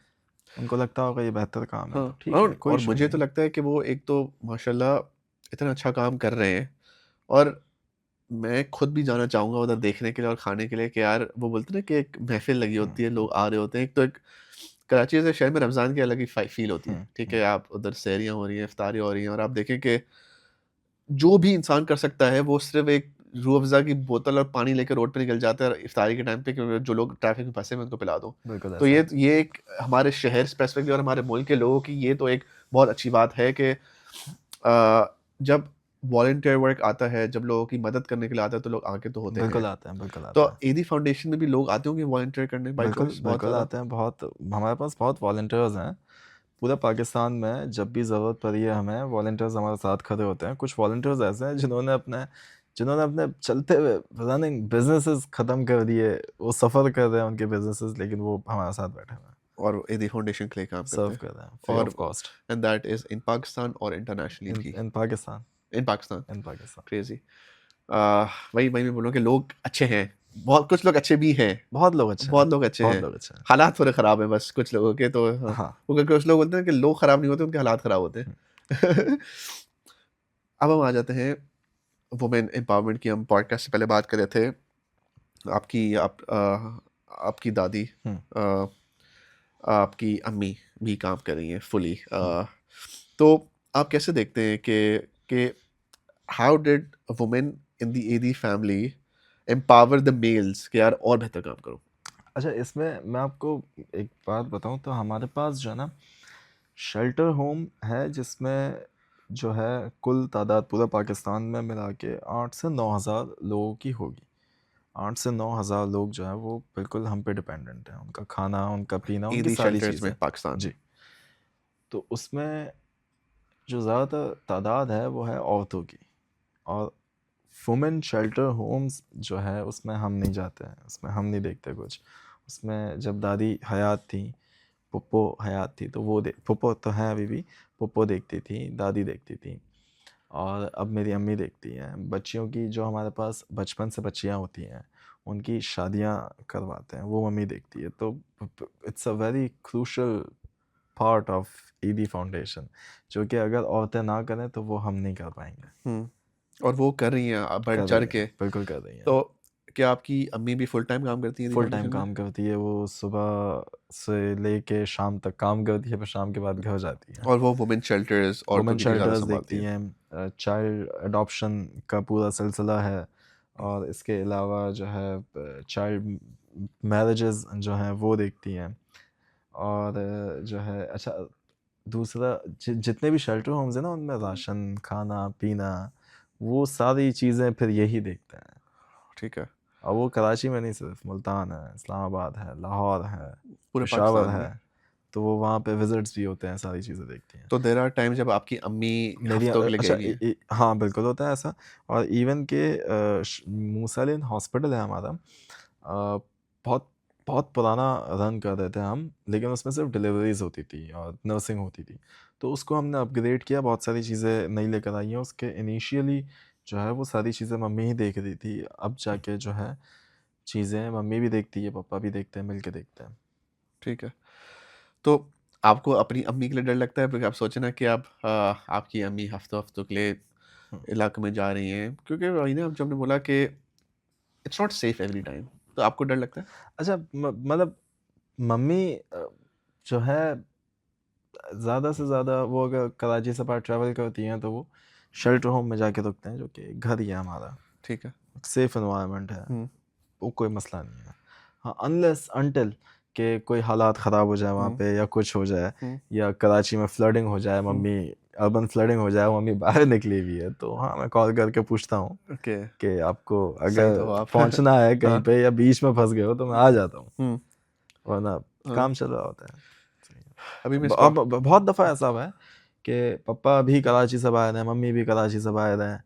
पापा किसी और शहर में, या हुँ, पापा बर्तानिया में या हाँ। अमेरिका में है, मम्मी लाहौर में, और नहीं इस्लामाबाद तो में। अचानक से प्लान बनते हो कि जहाँ ज़रूरत है वहाँ चले जाते हैं? मतलब ये, हाँ, बिल्कुल ऐसा होता है। और मेरे साथ मतलब शादी भी मेरी, शादी से पहले कभी-कभार तो ऐसा होता था कि मेरे घर वालों को पता भी नहीं होता था मैं बलूचिस्तान में होता था, और मैं वहाँ पहुँच के 3-4 घंटे का रास्ता होता है, 7-8 घंटे का रास्ता हाँ। होता है कभी कभार, और आप एम्बुलेंस में बैठ के जाते हैं? एम्बुलेंस में बैठ के, और वहाँ पहुँच के जो है वो बताता था कि मैं यहाँ पहुँच गया हूँ और ये काम कर रहा हूँ, और जो है 1 या 2 दिन में वापसी हो जाएगी। और ये एम्बुलेंस एसी वाली वगैरह नहीं होती है? अच्छा, इसमें डिपेंड करता है। अब जो हमने कुछ चाइना से एम्बुलेंसेस मंगवाई थी, उसमें कुछ एम्बुलेंसेस में एसी है। अब हाइलक्स है हमारे पास, जो कोई 5-6 के करीब हाइलक्स हैं, जो कि अर्बन फ्लडिंग में और मैरीन में जो फ्लडिंग सर्विस है हमारी, कश्तियाँ वगैरह ले जाने में काम आती है ना, तो उसमें हाइलक्स है तो बेसिक एसी वगैरह तो मिल जाता है। अब पहले अच्छा, नहीं होता पहले था नहीं, अब यार। मिल जाता है। लेकिन अब जब ये बलूचिस्तान वगैरह आप जाते हैं तो बोलते हैं ना कि अब हम एज कराचीइट्स हम कंप्लेन करते हैं कि शहर का बेड़ा गर्क है, लेकिन आप उधर वगैरह आपने तो देखी नहीं जगह, तो उनका हाल क्या है? और बुरा है? मतलब बहुत हालात ख़राब हैं, मतलब बेसिक चीज़ें भी नहीं है लोगों के पास। मतलब आप देखें कि कोयटा में या कोयटा से थोड़ा सा पहले गवादर में, तुर्बत में, कहीं पे भी जो है मेरे अगर मेजर फ्रैक्चर भी हुआ है ना, तो मुझे कराची आना पड़ता है। करेक्ट जी। मुझे अगर दिल का कोई मसला हुआ है या कोई वाइटल ऑर्गन का कोई इशू है, तो मुझे कराची आना तभी तो लोग पड़ता है। जिन्ना हॉस्पिटल के बाहर सो रहे होते हैं, क्योंकि उनके जिना पेशेंट हॉस्पिटल अंदर होते हैं और फैमिलीज बाहर सो रही जिना होती हैं। हॉस्पिटल और सिविल हॉस्पिटल का मसला ये है कि उसके ऊपर 2 सूबों का लोड है, हम्म, तो इस वजह से हालात हैं बुरे। जब आपके पास अच्छा हम लोग एम्बुलेंसेस जो है ना वो बहुत अच्छी बना सकते हैं, ठीक है, या तो हम मासेस को सर्व करें, या तो हम जो है वो बहुत ही एक एक प्रिविलेज्ड एक चीज़ प्रिविलेज बना दें, हाँ लोगों को फिर सर्व जो करें। बहुत कम लोगों को। तो ठीक है। हमने फिर यही सोचा कि हम मासेस की तरफ मास जाएं तो वो ज़्यादा बेहतर है। हम्म, बोलान इसीलिए ही है कि हम 3 की जगह 1 मतलब 1 की जगह 4 एम्बुलेंसेस खरीदेंगे, लेकिन सब तक तो रसाई हो कम से कम, ठीक है। हर कोई पहुंच तो सके, हर किसी तक पहुंच तो हो हमारी। और आपने कहा कि आप एयर एम्बुलेंस, एयर ठीक एम्बुलेंस है, भी है हमारी। वो उनकी तादाद ज़्यादा है? अभी रिसेंटली एक जहाज़ हमने फेरी किया है नॉर्वे से कराची, तो अब जाके हमारे पास 3 जहाज़ हो गए हैं। 2 पाइपर सैनिका है, एक सेस्ना 206 है। आप अगर ये बता दें ये है क्या, ये जो आप नंबर्स बोल रहे ये हैं? पाइपर सैनिका जहाज़ का नाम है, जहाज़ का नाम है, ठीक है। और जो है वो 6 सीटर एयरक्राफ्ट होता है, 2 पायलट्स होते हैं, पीछे 4 सीटें होती हैं, तो वो 2 सीटें हट जाती हैं, उसकी जगह स्ट्रेचर आ जाता है हाँ, और 2 अटेंडेंट्स आ जाते हैं, एक ठीक है। मेडिकल अटेंडेंट आ जाता है, एक फैमिली का अटेंडेंट आ जाता है। और उसमें ये है कि मतलब अगर किसी पेशेंट को अर्जेंटली जैसे लेट्स से केपीके से कराची हाँ पहुंचना हाँ हो तो हाँ, पहुंचा देते हैं हम बिल्कुल लोग। पहुंचा देते हैं। और आप इसको स्पेसिफिकली मैनेज करते हैं, आपने मैं कहा था। मैनेज करता हूँ और जी। इसका आपका प्लान है कि इसको और एक्सपैंड करने का? एक्सपेंड करने का प्लान है इसको। अच्छा, ये हमारे पास एयर एम्बुलेंस सर्विस जो है वो मेरे हिसाब से कोई लेट 80s से, ठीक है। लेट 80s या अर्ली 90s से हमारे पास। बीच में जो है वो काफ़ी टाइम तक बंद हो गई थी, क्योंकि इसमें बहुत सारी डॉक्यूमेंटेशन चाहिए होती है और बहुत सारी चीज़ें लैप्स हो जाए तो फिर करना बहुत मुश्किल हो जाता है। हम्म, तो वो सर्विसेज हमारी बंद हो गई थी, इक्विपमेंट था हमारे पास, कैपिटल सबसे बड़ी इन्वेस्टमेंट जो होती है वो जहाज़ होती है, करेक्ट जी। वो थी हमारे पास, तो फिर हमने दोबारा से रिवाइव किया इसको, एक और जहाज़ लेकर आए। भाई इनको मेंटेन करना भी I am sure it's very वो एक्सपेंसिव। बहुत एक्सपेंसिव है। हाँ, अब इसका पर आवर जो है डिपेंड करता है कौन सा जहाज़ है, 1.5 से 2 लाख रुपए पर आवर एक्सपेंस पड़ता है और ये सब डोनेशंस पे ही है आपको? डोनेशंस पे। अच्छा, इसमें 2 चीज़ें होती हैं। पारा चिनार आपने सुना होगा, जी जी अभी बिल्कुल। पिछले एक साल पहले पारा चिनार में जो है इश्यूज़ हुए थे शिया सुन्नी के, और जो है ना रास्ते बंद हो गए थे, तो जो वहाँ पे पारा चिनार की जो आबादी है वो पेशावर नहीं आ सकती थी, और उनके सप्लाईज बंद हो गए थे, और उस तरफ है अफ़गानिस्तान, वहाँ भी नहीं जा सकते, यहाँ भी नहीं आ सकते, हम्म, तो इनकी सारी चीज़ें बंद हो गई। वहाँ पे खाना नहीं, पीना नहीं, दवाइयाँ नहीं, कुछ भी नहीं था।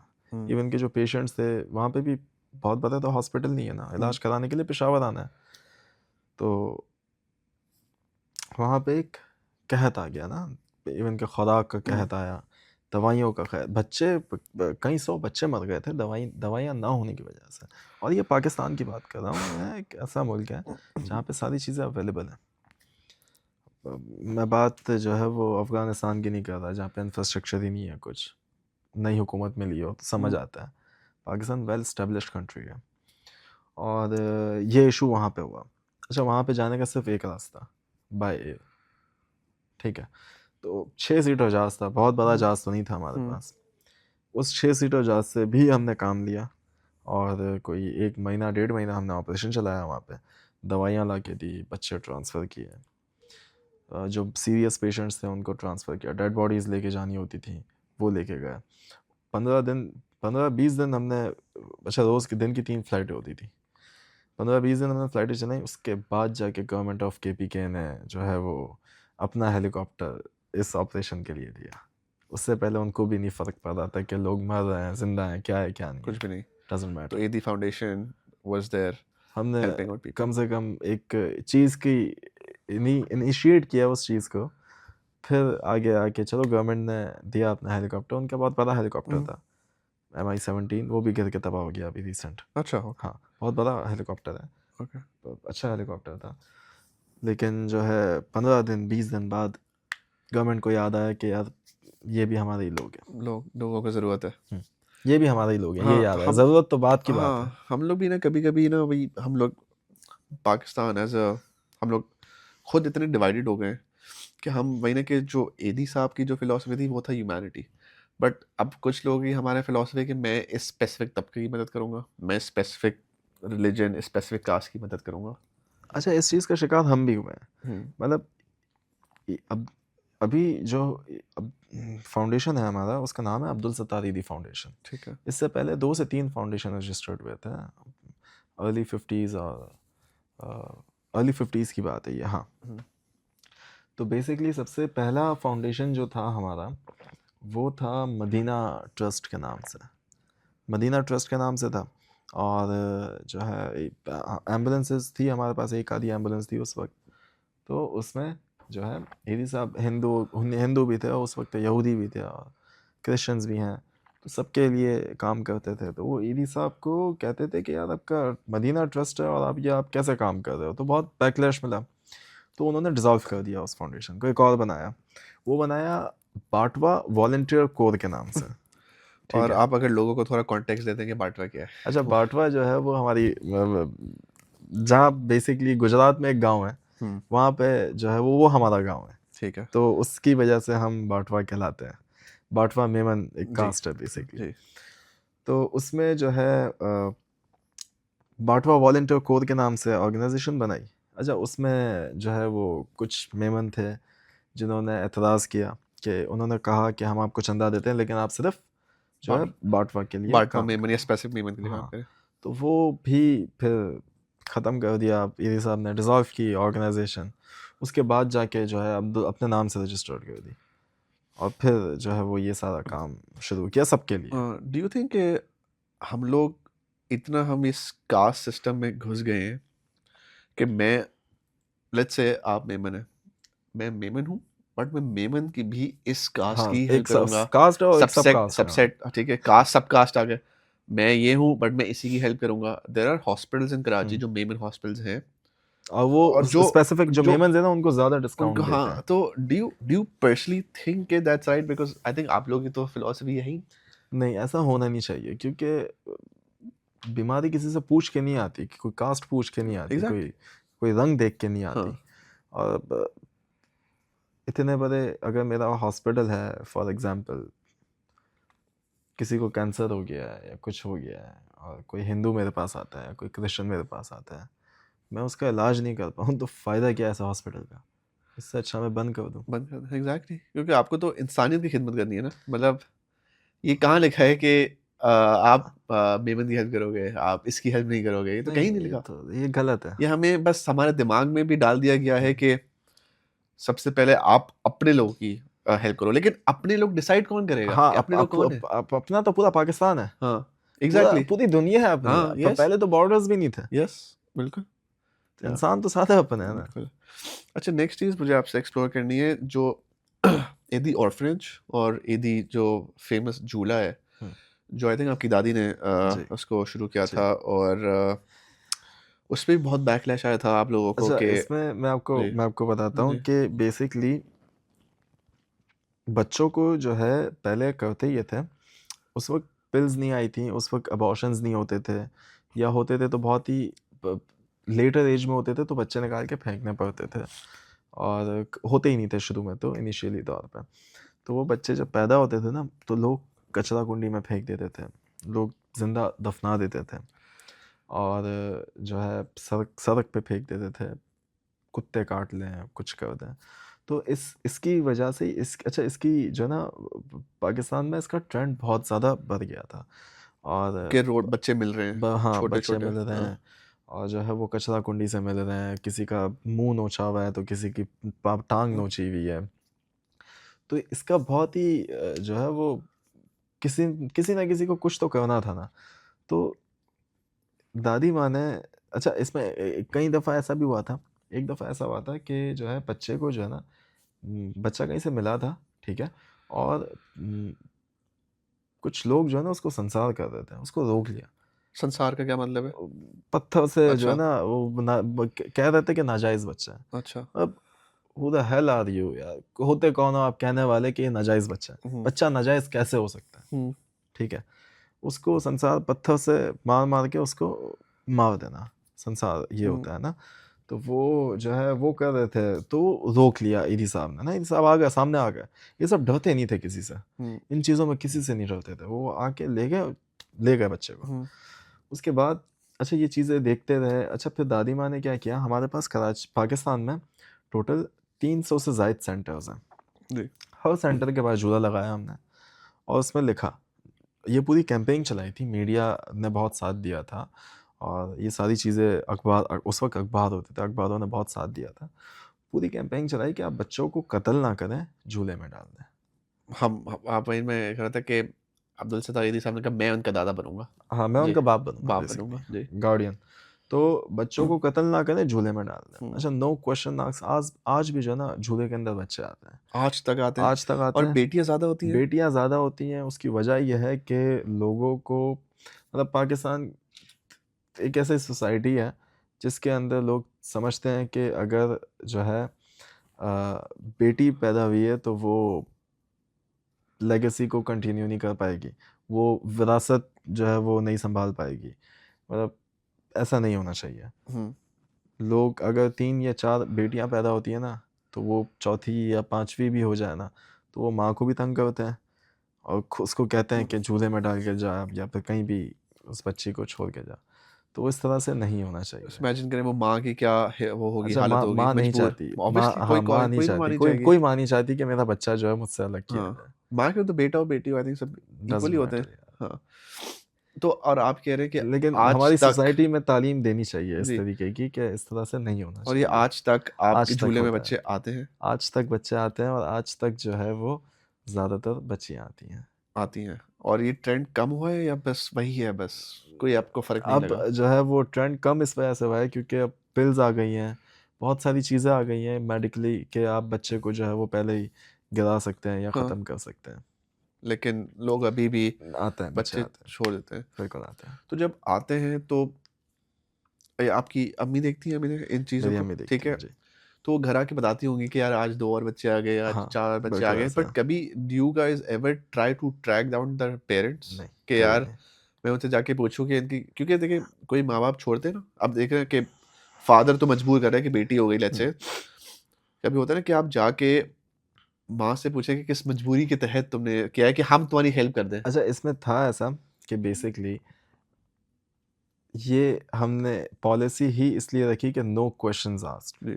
पॉलिसी इसलिए रखी कि अगर हम पीछे जाएँगे ना पूछने के लिए, तो लोग डरेंगे। हुँ। लोग फिर बच्चों को झूले में नहीं डालेंगे, हाँ। फिर वो छुपाएँगे, जी। फिर वो फेंकेंगे। तो इस वजह से हमने जो है इन चीज़ों को and have there been cases जब माँ-बाप कुछ सालों बाद आए हों? बिल्कुल। अच्छा बहुत कम केसेज़ हैं ऐसे, ठीक है। बहुत कम केसेज़ हैं ऐसे कि माँ-बाप आए कुछ टाइम बाद और उन्होंने पूछा है कि बच्चा कहाँ है, कहाँ नहीं है। अक्सर औक़ात माएँ आती हैं, अच्छा, आती हैं पूछने? आती हैं। वो लेने आती है सिर्फ़ या फिर पूछने आती है पूछने कि ठीक आती है? हैं कि क्या है, क्या और नहीं है। आपने कभी इस तरह का मोमेंट एक्सपीरियंस किया? अच्छा हाँ, मैंने खुद नहीं किया पर्सनली लेकिन चीज़ें हैं तो मैं सुनता जी। रहता हूँ।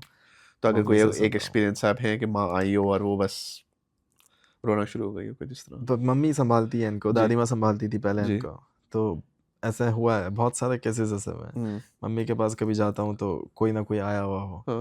लेकिन फिर मैं पीछे चले जाता हूँ, नीचे हाँ। चले जाता हूँ या दूसरे ऑफ़िस में चले जाता तो हूँ। साथ ही किस तरह एजुकेट किया जाए लोगों को? ऑब्वियसली ये तो एक गवर्नमेंट लेवल पे एक चीज़ होनी चाहिए, बट एज़ ये नेशनल फाउंडेशंस लेवल पे होनी चाहिए। नेशनल लेवल पे एक तो पॉपुलेशन कंट्रोल एक बिल्कुल तो वो होनी चीज़ होनी चाहिए, चाहिए, बिल्कुल प्लस होनी आप ये है चाहिए। कि अबैंडन ना कर दो अपने बच्चों को। तो do you think AD Foundation should work along with the government at a national level to just educate people on this? Pakistan एक ऐसा मुल्क है कि वो बच्चे उठाए हमने, फिर चाइल्ड अडॉप्शन, जिनके पास बच्चे नहीं, औलादें नहीं होती, हम उनको देते हैं, पूरा बैकग्राउंड चेक होता है, सारी चीज़ें होती हैं। आज तक ये इल्ज़ाम है हम पे। पाकिस्तान एक ऐसा, अनफॉर्चुनेटली एक ऐसा मुल्क है जहाँ पे बहुत ज़्यादा रिलीजियस है, बहुत ज़्यादा एक्सट्रीमिज़म बहुत ज़्यादा है। I think हम लोग वो रिलीजियस नहीं एक्सट्रीमिस्ट एक्सट्रीमिस्ट जी वो आज तक ये इल्ज़ाम ये है कि हम लोग हराम के बच्चे पालते हैं। ठीक है, अब आप होते कौन है बोलने वाले यार? हराम बच्चा हराम का कैसे हो सकता है? हम्म, बच्चा है यार, उसको उसको क्या पता वो क्या है क्या नहीं है यार? हम्म, वो कैसे हो सकता है? आप अगर उस बच्चे की ज़िंदगी अच्छी हो रही है तो आपको क्या मसला है? आप क्यों कोई बच्चे की जान कैसे ले सकता है यार? कोई जान भी कैसे ले सकता है? मैं तो इस बच्चे की तो एक ऑब्वियसली है कि तो फिर आप लोग ही उन्हीं बच्चों को पढ़ाते हैं। अभी मैं एक्चुअली मैं रिसर्च कर रहा था कुछ, और कुछ स्टोरीज हैं कि यार एदी ऑर्फनेज से बच्चे पढ़कर कुछ अडॉप्ट हुए हैं, बाहर बहुत गए सारा, हाँ हैं, जी, और they are doing great in their lives. बिल्कुल, बिल्कुल ऐसा मतलब है। वो बाहर सिलिकॉन वैली में काम कर रहे हैं, लाइक बिल्कुल, बड़ी-बड़ी कंपनीज में काम हाँ, कर रहे हैं, और वो सब बोलते हैं कि ठीक है, we have parents now, but हमारे actual parents are Abdul Sattar Edhi sahab और बिल्किस बिल्कुल ईदी सही है। साहिबा। अच्छा, इसमें जो है ना, हम बेसिकली जो अडॉप्ट करते हैं ना, हम उनको चॉइस देते हैं कि आपने, वो आपकी मर्ज़ी है, आपने नाम चेंज करना है। हम, क्योंकि हमें नाम भी नहीं पता होता। कभी-कभार पर्ची आती है कि ये नाम है, हिंदू है या मुसलमान अच्छा, है, साथ दे देते हैं कोई। कभी-कभार दे ठीक है, देते हैं। तो वो हम अगर हिंदू है तो कोशिश करते हैं कि हिंदू की फैमिली में जाए बच्चा, ठीक है। मुसलमान है तो मुसलमानों की फैमिली में जाए। तो इसमें जो है कभी-कभार मतलब हम उनको बताते हैं कि आपकी मर्ज़ी है इनको बताना है या नहीं बताना कि अडॉप्टेड है, नहीं है। बहुत सारे पेरेंट्स ऐसे होते हैं कि नहीं बताते हैं। वो अब पूरा ही एक, क्योंकि पाकिस्तान वही एक सोसाइटी ऐसी है ना कि वो एक बहुत ही, यार ये अडॉप्टेड है यार, ये लेपालक है और इसका प्रॉपर्टी में हिस्सा, और इसको जो है वो पता नहीं क्या क्या कहते हैं, माँ क्या 18 साल तक कुछ होता है, 18 साल के बाद बच्चा जो है वो महरम? महरम हाँ, महरम हाँ, ना हाँ। महरम का इशू। जब आपने दूध पिला दिया तो फिर बात ही ख़त्म हो गई। आपने जब पाल लिया बच्चे को, हुँ, वो बच्चा आपका ही है ना यार, वो हुँ। आपका ही पार्ट है। और आई थिंक इस्लाम में आई थिंक बताना ज़रूरी है एट सम पॉइंट बच्चे को, या नहीं? इसमें डिपेंड करता है। हुँ। बिल्कुल इस्लाम में ज़रूरी जी, है जी। बताना। वो आप एक एज के बाद जो है वो बच्चे को आप बता दो कि जो है हमने आपको ये किया था, यहाँ से लिया था। हुँ, क्योंकि इस्लाम में एक और चीज़ है कि उसको ये पता होना चाहिए कि उसके माँ-बाप वो कौन है जिन्होंने पैदा किया है। हुँ। लेकिन जी, अनफॉर्चुनेटली हमारे पास वो तो रिकॉर्ड पता नहीं ही नहीं होता होता। उसका। जी। लेकिन बहुत कम फैमिलीज़ होती हैं जो बताती हैं, और पाकिस्तान में भी।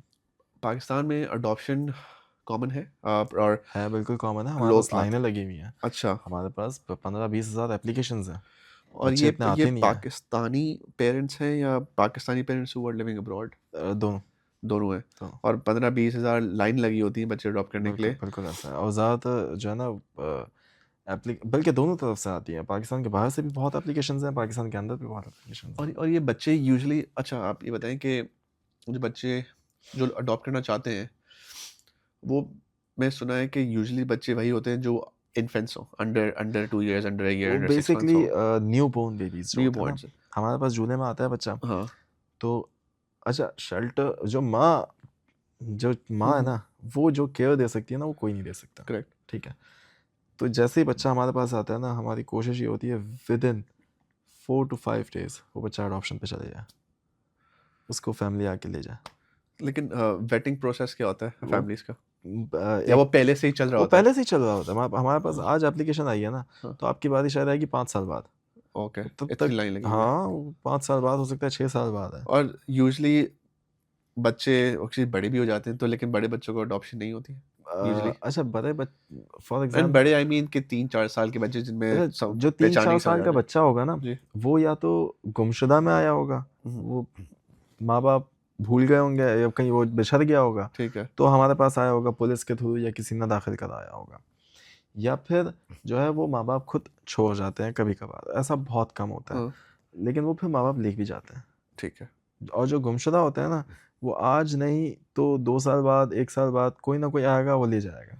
उसको पता होता है कि ये मेरा बच्चा है। अच्छा। और कहीं ना कहीं से उसको मिलता है कि रेफरेंस कि यार मेरा बच्चा जो है वो ईदी सेंटर मीट हदर में है, या ईदी सेंटर कोरंगी में है, या मुल्तान में है, या इस्लामाबाद में है, तो वहाँ के लिए जाते हैं। और जो अडॉप्शन के लिए और फैमिली अगर हम उनको अडॉप्शन के लिए दे देना तो फिर वो फैमिलीज में झगड़ा हो जाता है।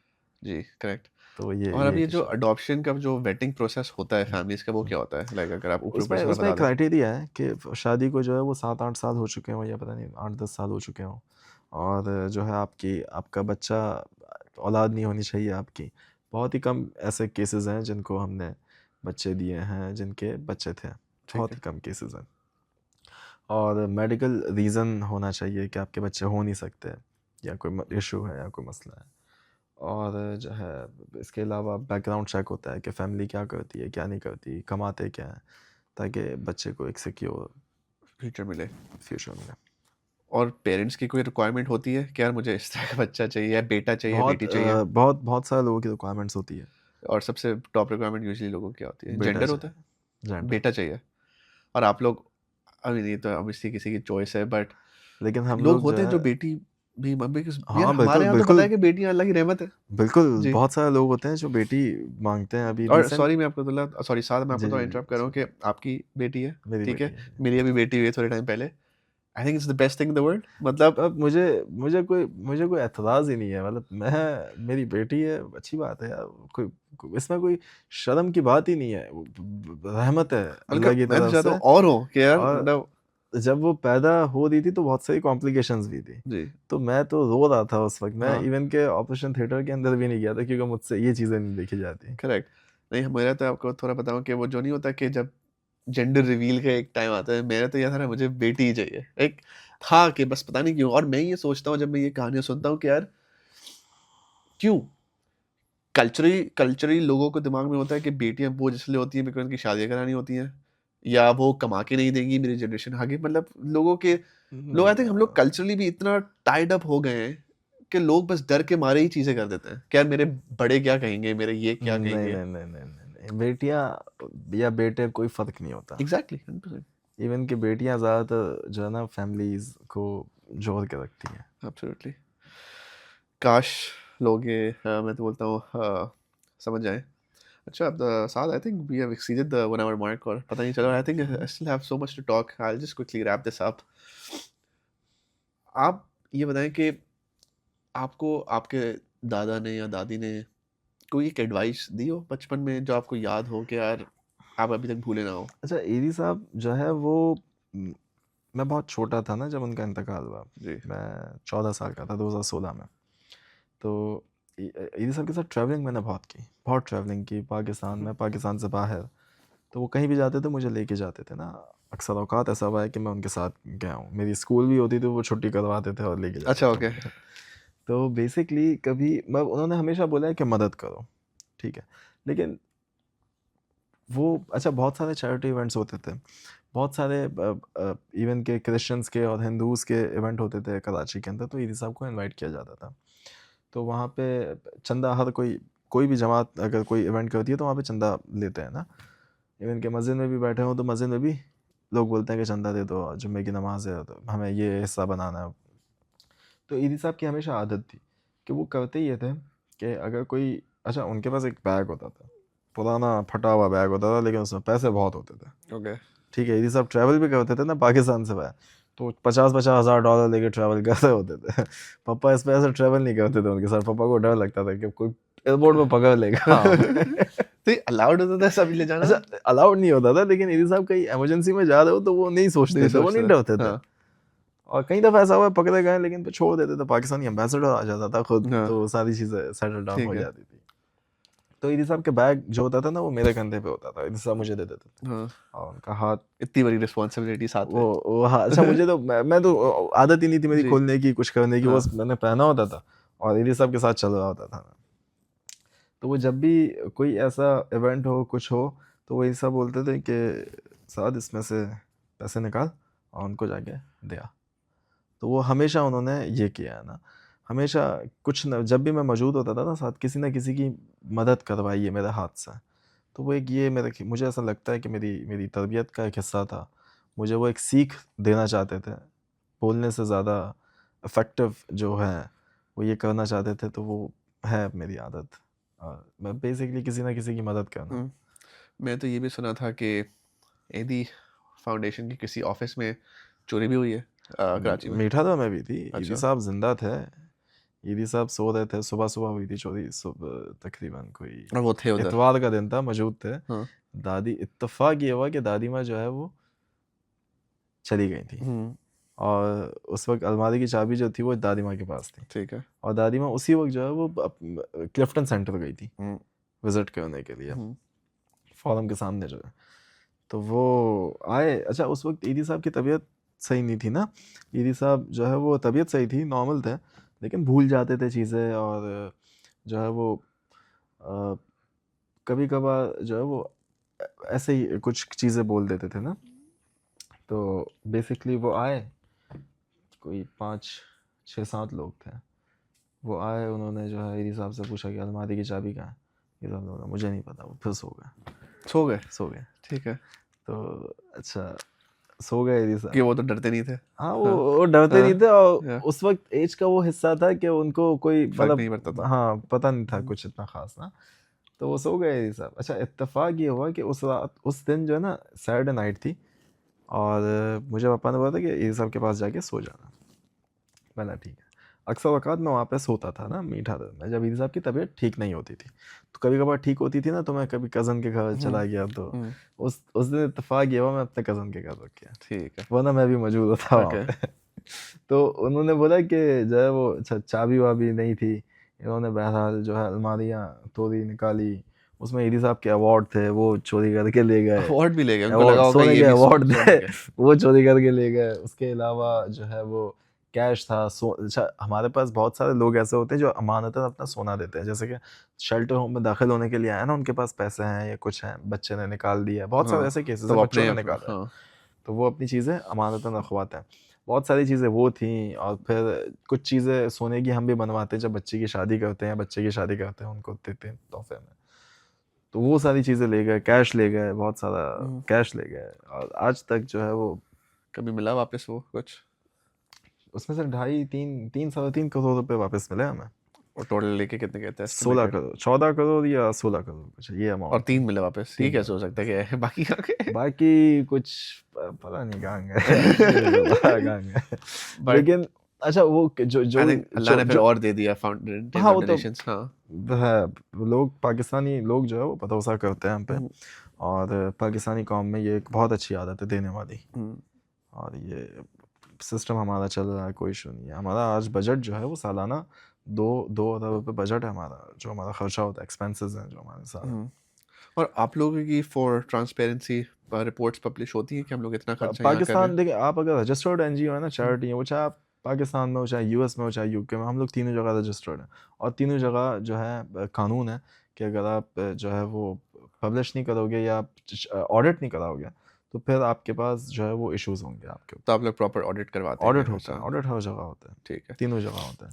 अच्छा, अभी मैं देख रहा था कि ईदी साहब की जब फ्यूनरल हुई थी 2016 आई थिंक, 2016 आप उस वक्त उधर थे और पता नहीं लाखों लोग आए हुए थे, और स्टेट फ्यूनरल थी। स्ट्रेट तो उस वक्त कैसा माहौल था? आप कैसा फील कर रहे थे उस वक्त? अच्छा, जिस दिन ईदी साहब का इंतकाल हुआ ना, उससे पहले वो 1 2 दिन जो है बल्कि 1 हफ्ते से हॉस्पिटल में एडमिट थे, हफ्ता 10 दिन से हॉस्पिटल में एडमिट थे, SIUT में एडमिट थे वो, और एक 1.5 दिन तक वो वेंटिलेटर पे थे, और ईदी साहब के साथ हॉस्पिटल में अक्सर औकात मैं रुकता था, और वो ईद के दिन थे, रमज़ान ईद के दिन थे। अच्छा, इफ्तारी वगैरह करता था मैं, ठीक है, और फिर मैं रात में आके सो जाता था ईदी साहब के साथ। ईदी साहब थे ICU में उस वक्त, तो हॉस्पिटल उसी फ्लोर पे जो है ना, उन्होंने एक और बेड दिया हुआ था हमें, तो वो मैं वहाँ पे पिलर के पीछे सो जाता था, वो डॉक्टर सोते थे वहाँ पे, तो ईदी साहब एडमिट थे, तो उन्होंने ऑफ़र कर दिया था हमें कि यार आप यहाँ पे सो जाना, तो मैं सोता था वहाँ पे। तो फिर हुआ ये कि पहली ईद गुजरी। अच्छा, रमज़ान ईद जो होती है ना, उसमें हमारी ये ड्यूटी होती है मेरी, और पापा फैमिली के साथ अलग जाते हैं, मैं अलग जाता हूँ। मैं करता ये हूँ कि जितने भी ओल्ड एज होम्स हैं वहाँ पे ईदी बांटते हैं हम, ठीक है, और पप्पा जो पप्पा मम्मी के साथ होते हैं, बच्चों के साथ होते हैं, वो शेल्टर होम से जितने हैं, women shelter home, male shelter home, वहाँ पे जाके ईदी बांटते हैं। सुबह सुबह ये काम करना होता है नमाज के बाद। तो आपका ईद का दिन भी उधर ही गुजरता है? हाँ, ईद का दिन हमारा इस चीज़ में गुजरता है, शाम को फ्री होते हैं हम। अच्छा, पहली ईद का दिन ऐसे गुजरा, शाम को फ्री हुआ मैं, मीठा था क्या, सॉरी, ऐसा यूटी आके सो गया। दूसरे ईद के दिन भी यही काम होता है, क्योंकि बहुत सारे सेंटर हैं और अच्छे खासे लोग हैं हमारे पास। तो अच्छा, दूसरी ईद की रात को जब मैं आया, आके सो गया। अच्छा, तीसरी ईद सुबह होने वाली थी और फिर उठना था मुझे, लेकिन मुझे हुआ ये कि मैं सो रहा था और डॉक्टर अदीब रिजवी है, SIUT SIUT जी। में डॉक्टर अदीब रिजवी है, वो मौजूद थे वहाँ पे, और उन्होंने मुझे उठाया और बोला कि अपने फैमिली वालों को कॉल करके बुलाओ। तो अच्छा, और उन्होंने एक और बात बोली मुझे, पेशेंट को, मतलब ये मैं आपको बता दूँ, पेशेंट को जब भी वेंटिलेटर पे डालते तो घर वालों से पूछते हैं। ठीक है। डॉक्टर अदीब ने पूछा नहीं, उन्होंने बोला मैं इनको वेंटिलेटर पे डाल रहा हूँ, ठीक है, और अपने घर वालों को जल्दी बुलाओ। ठीक है। और मैं ये सुन के मैं परेशान हो गया, मुझे नहीं समझ आ रहा था कि क्या हो रहा है, क्या क्या नहीं हो रहा, मेरी आवाज़ नहीं निकल रही थी ना।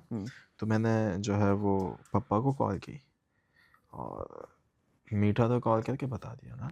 तो फिर तकरीबन 30-40 मिनट्स में पूरी फैमिली आ गई, हमारी पूरी फैमिली आ गई।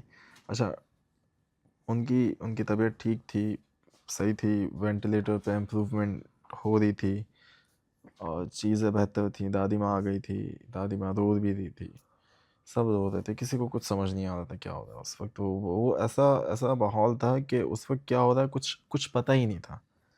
और फिर जो है, अच्छा, एक दिन गुजरा वेंटिलेटर पे, अगले दिन जो है, अच्छा उसी दिन शाम में जो है ना प्रेस कॉन्फ्रेंस की ना, बताने के लिए, क्योंकि बहुत सारे रूमर्स फैल रहे थे, तो वो डॉक्टर अदीब रिजवी ने बोला कि ये कौम का असासा है, ठीक है, और हमने ये बात बताई नहीं थी मीडिया में, लोगों को नहीं बताई थी। डॉक्टर अदीब रिजवी ने कौम का असासा है, आप जो है वो बता दो कि ये कंडीशन है और ये चीज़ है। तो फिर ईदी सेंटर टावर पे जो है वो प्रेस कॉन्फ्रेंस की, और उस वक्त भी वो प्रेस कॉन्फ्रेंस बहुत मुश्किल से और किसने की? कंक्लूड की, पप्पा ने और अच्छा। दादी माँ ने, ठीक है। और वो कंक्लूड किया। फिर दादी माँ मीठा दर चली गई, और हम, पप्पा और मैं और अहमद और कज़न्स वगैरह जो थे वो हम हॉस्पिटल चले गए, SIUT। तो वहाँ बैठे हुए थे और जो है एक तरफ कह रहे थे कि कंडीशन बेहतर हो रही है, लेकिन फिर डॉक्टर्स ने कहा कि नहीं हो रही। अब जो है हमने वेंटिलेटर पर रखा हुआ है, लेकिन अब आप बताएं कि CPR करना है या नहीं करना उन्हें। तो ईदी साहब उस एज में थे कि अगर CPR करते तो उनको तकलीफ होती, मज़ीद तकलीफ होती। He was, अच्छा, reportedly he was 88, 88 but years आप old। पॉडकास्ट वाले बात हो रही थी कि वो वैसे ही was हाँ, 92। वो बताते थे कि उनकी पैदाइश जो थी वो 1924 की थी, जी। और शनाख्ती कार्ड में 28 लिखा हुआ ठीक था। है। तो बेसिकली CPR का फिर हमने मना किया, और आहिस्ता आहिस्ता आहिस्ता हम सब, एक रूम था ICU HDU का, उसमें हम सब बैठे हुए थे, पूरी फैमिली बैठी हुई थी हमारी, और जो है डॉक्टर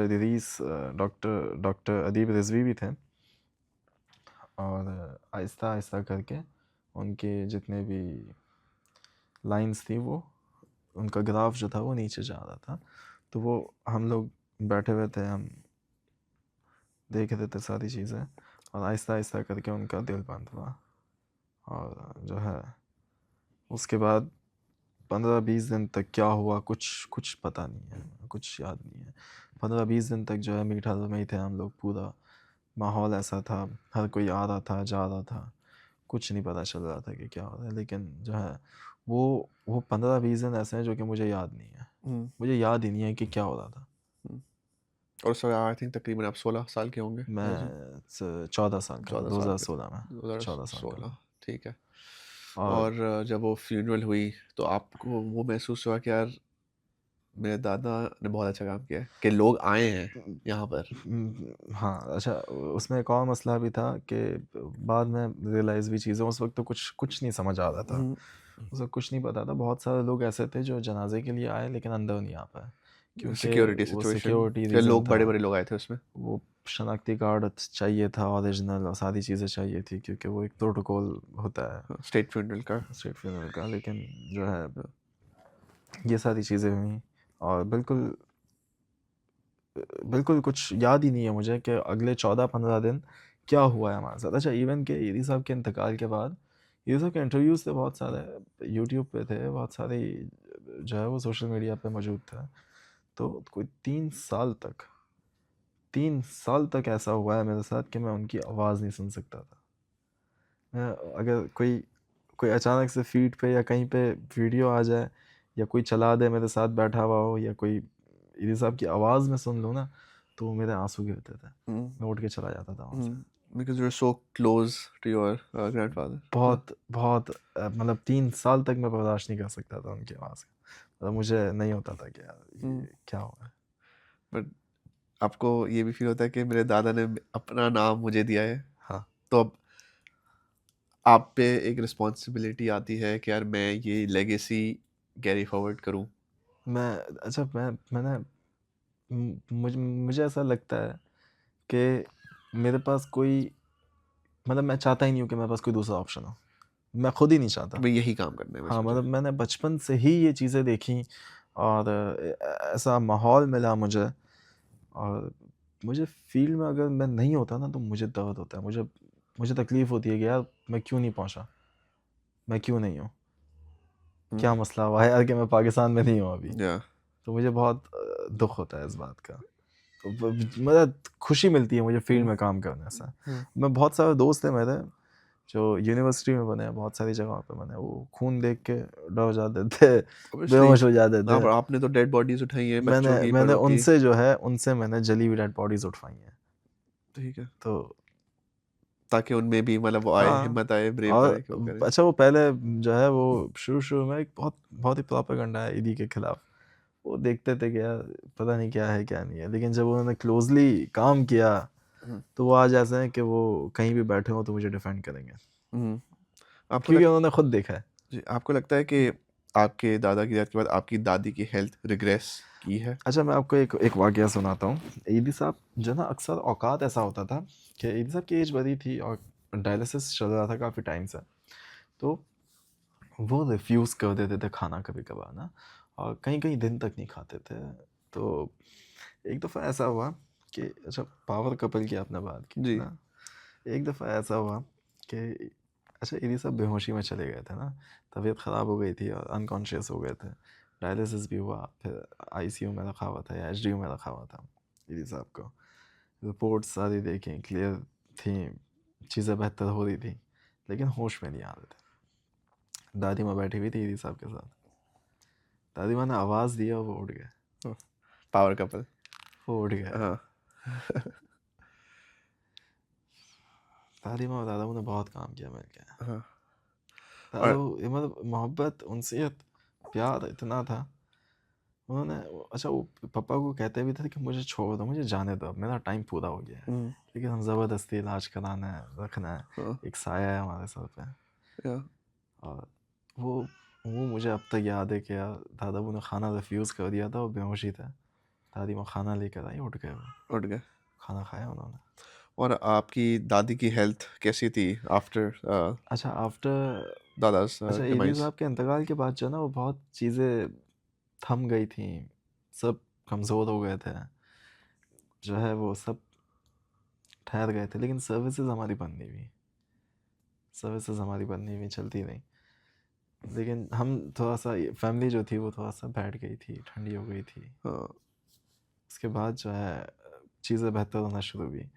दादी माँ भी ठीक हो गई, पापा भी ठीक हो गए, सब ठीक हो गए। लेकिन एक तकलीफ़ थी, एक साया था, वो उठ गया था। I'm sure it was a difficult time for your family. But चलिए, I'll just end this Saad with कि यार what advice would you like to give the people of Pakistan कि आप एक इतना अच्छा काम कर रहे हैं, ठीक है, इतने बड़े स्केल पे कर रहे हैं, बट आप ऑन अ पर्सनल लेवल क्या चाहेंगे कि यार पाकिस्तान के लोग क्या करें, क्या करना चाहिए उन्हें? 2 चीज़ें, एक जो है पाकिस्तानी गवर्नमेंट के लिए कि हमें एजुकेशन का सिस्टम जो है ना वो बेहतर करना चाहिए, ठीक है, सिलेबस अपग्रेड करने चाहिए ताकि हम लोग अच्छी चीज़ें पढ़ सकें, सीख सकें, पूरी दुनिया की जो यूथ है उससे मुकाबला कर सकें। दूसरी चीज़, पाकिस्तानी यूथ के लिए, पाकिस्तानी यूथ में जज्बा बहुत है, गुस्सा बहुत है, बहुत सारी चीज़ें हैं और करना भी चाहते हैं, कर नहीं पाते, बहुत सारी और हम चीज़ें हैं भी बहुत ज़्यादा यूथ बहुत है भी बहुत ज़्यादा यूथ, ये बहुत बड़ा जी प्लस पॉइंट है हमारा, एडवांटेज है एब्सोल्युटली एडवांटेज है हमारा। हमें ये चाहिए कि अगर जो है आपको लगता है ना कि आप जो चीज़, आप कोई चीज़ गलत कर रहे हो सही कर सकते हो तो वो आप करो, ठीक है, उससे आपको फ़ायदा होगा, उससे आपके मुल्क को फ़ायदा होगा। अगर अच्छा सबसे सबसे पहली और इम्पोर्टेंट चीज़, हम जो है वो हमें जो है वो दुकान में घुसते हैं ना हम, तो जो मालिक होता है ना, सबसे पहली चोरी वो सिखाता है, टैक्स चोरी कैसे करनी है, सिस्टम को धोखा कैसे देना है, जुगाड़ कैसे निकालना सिस्टम से बचना कैसे है है, जी ये सारी सिस्टम को चीज़ें चीट कैसे करना चीट कैसे है करना जी है, ये सारी चीज़ें छोड़नी पड़ेंगी हमें, तभी हम एज अ नेशन तरक्की कर सकेंगे। हम्म, और हमें ये भी चाहिए कि वो अगर देते हैं हम, फॉर एग्जांपल टैक्स देते हैं तो वो सही जगह पे लगे, अकाउंटेबिलिटी हो, yeah सवाल पूछने चाहिए।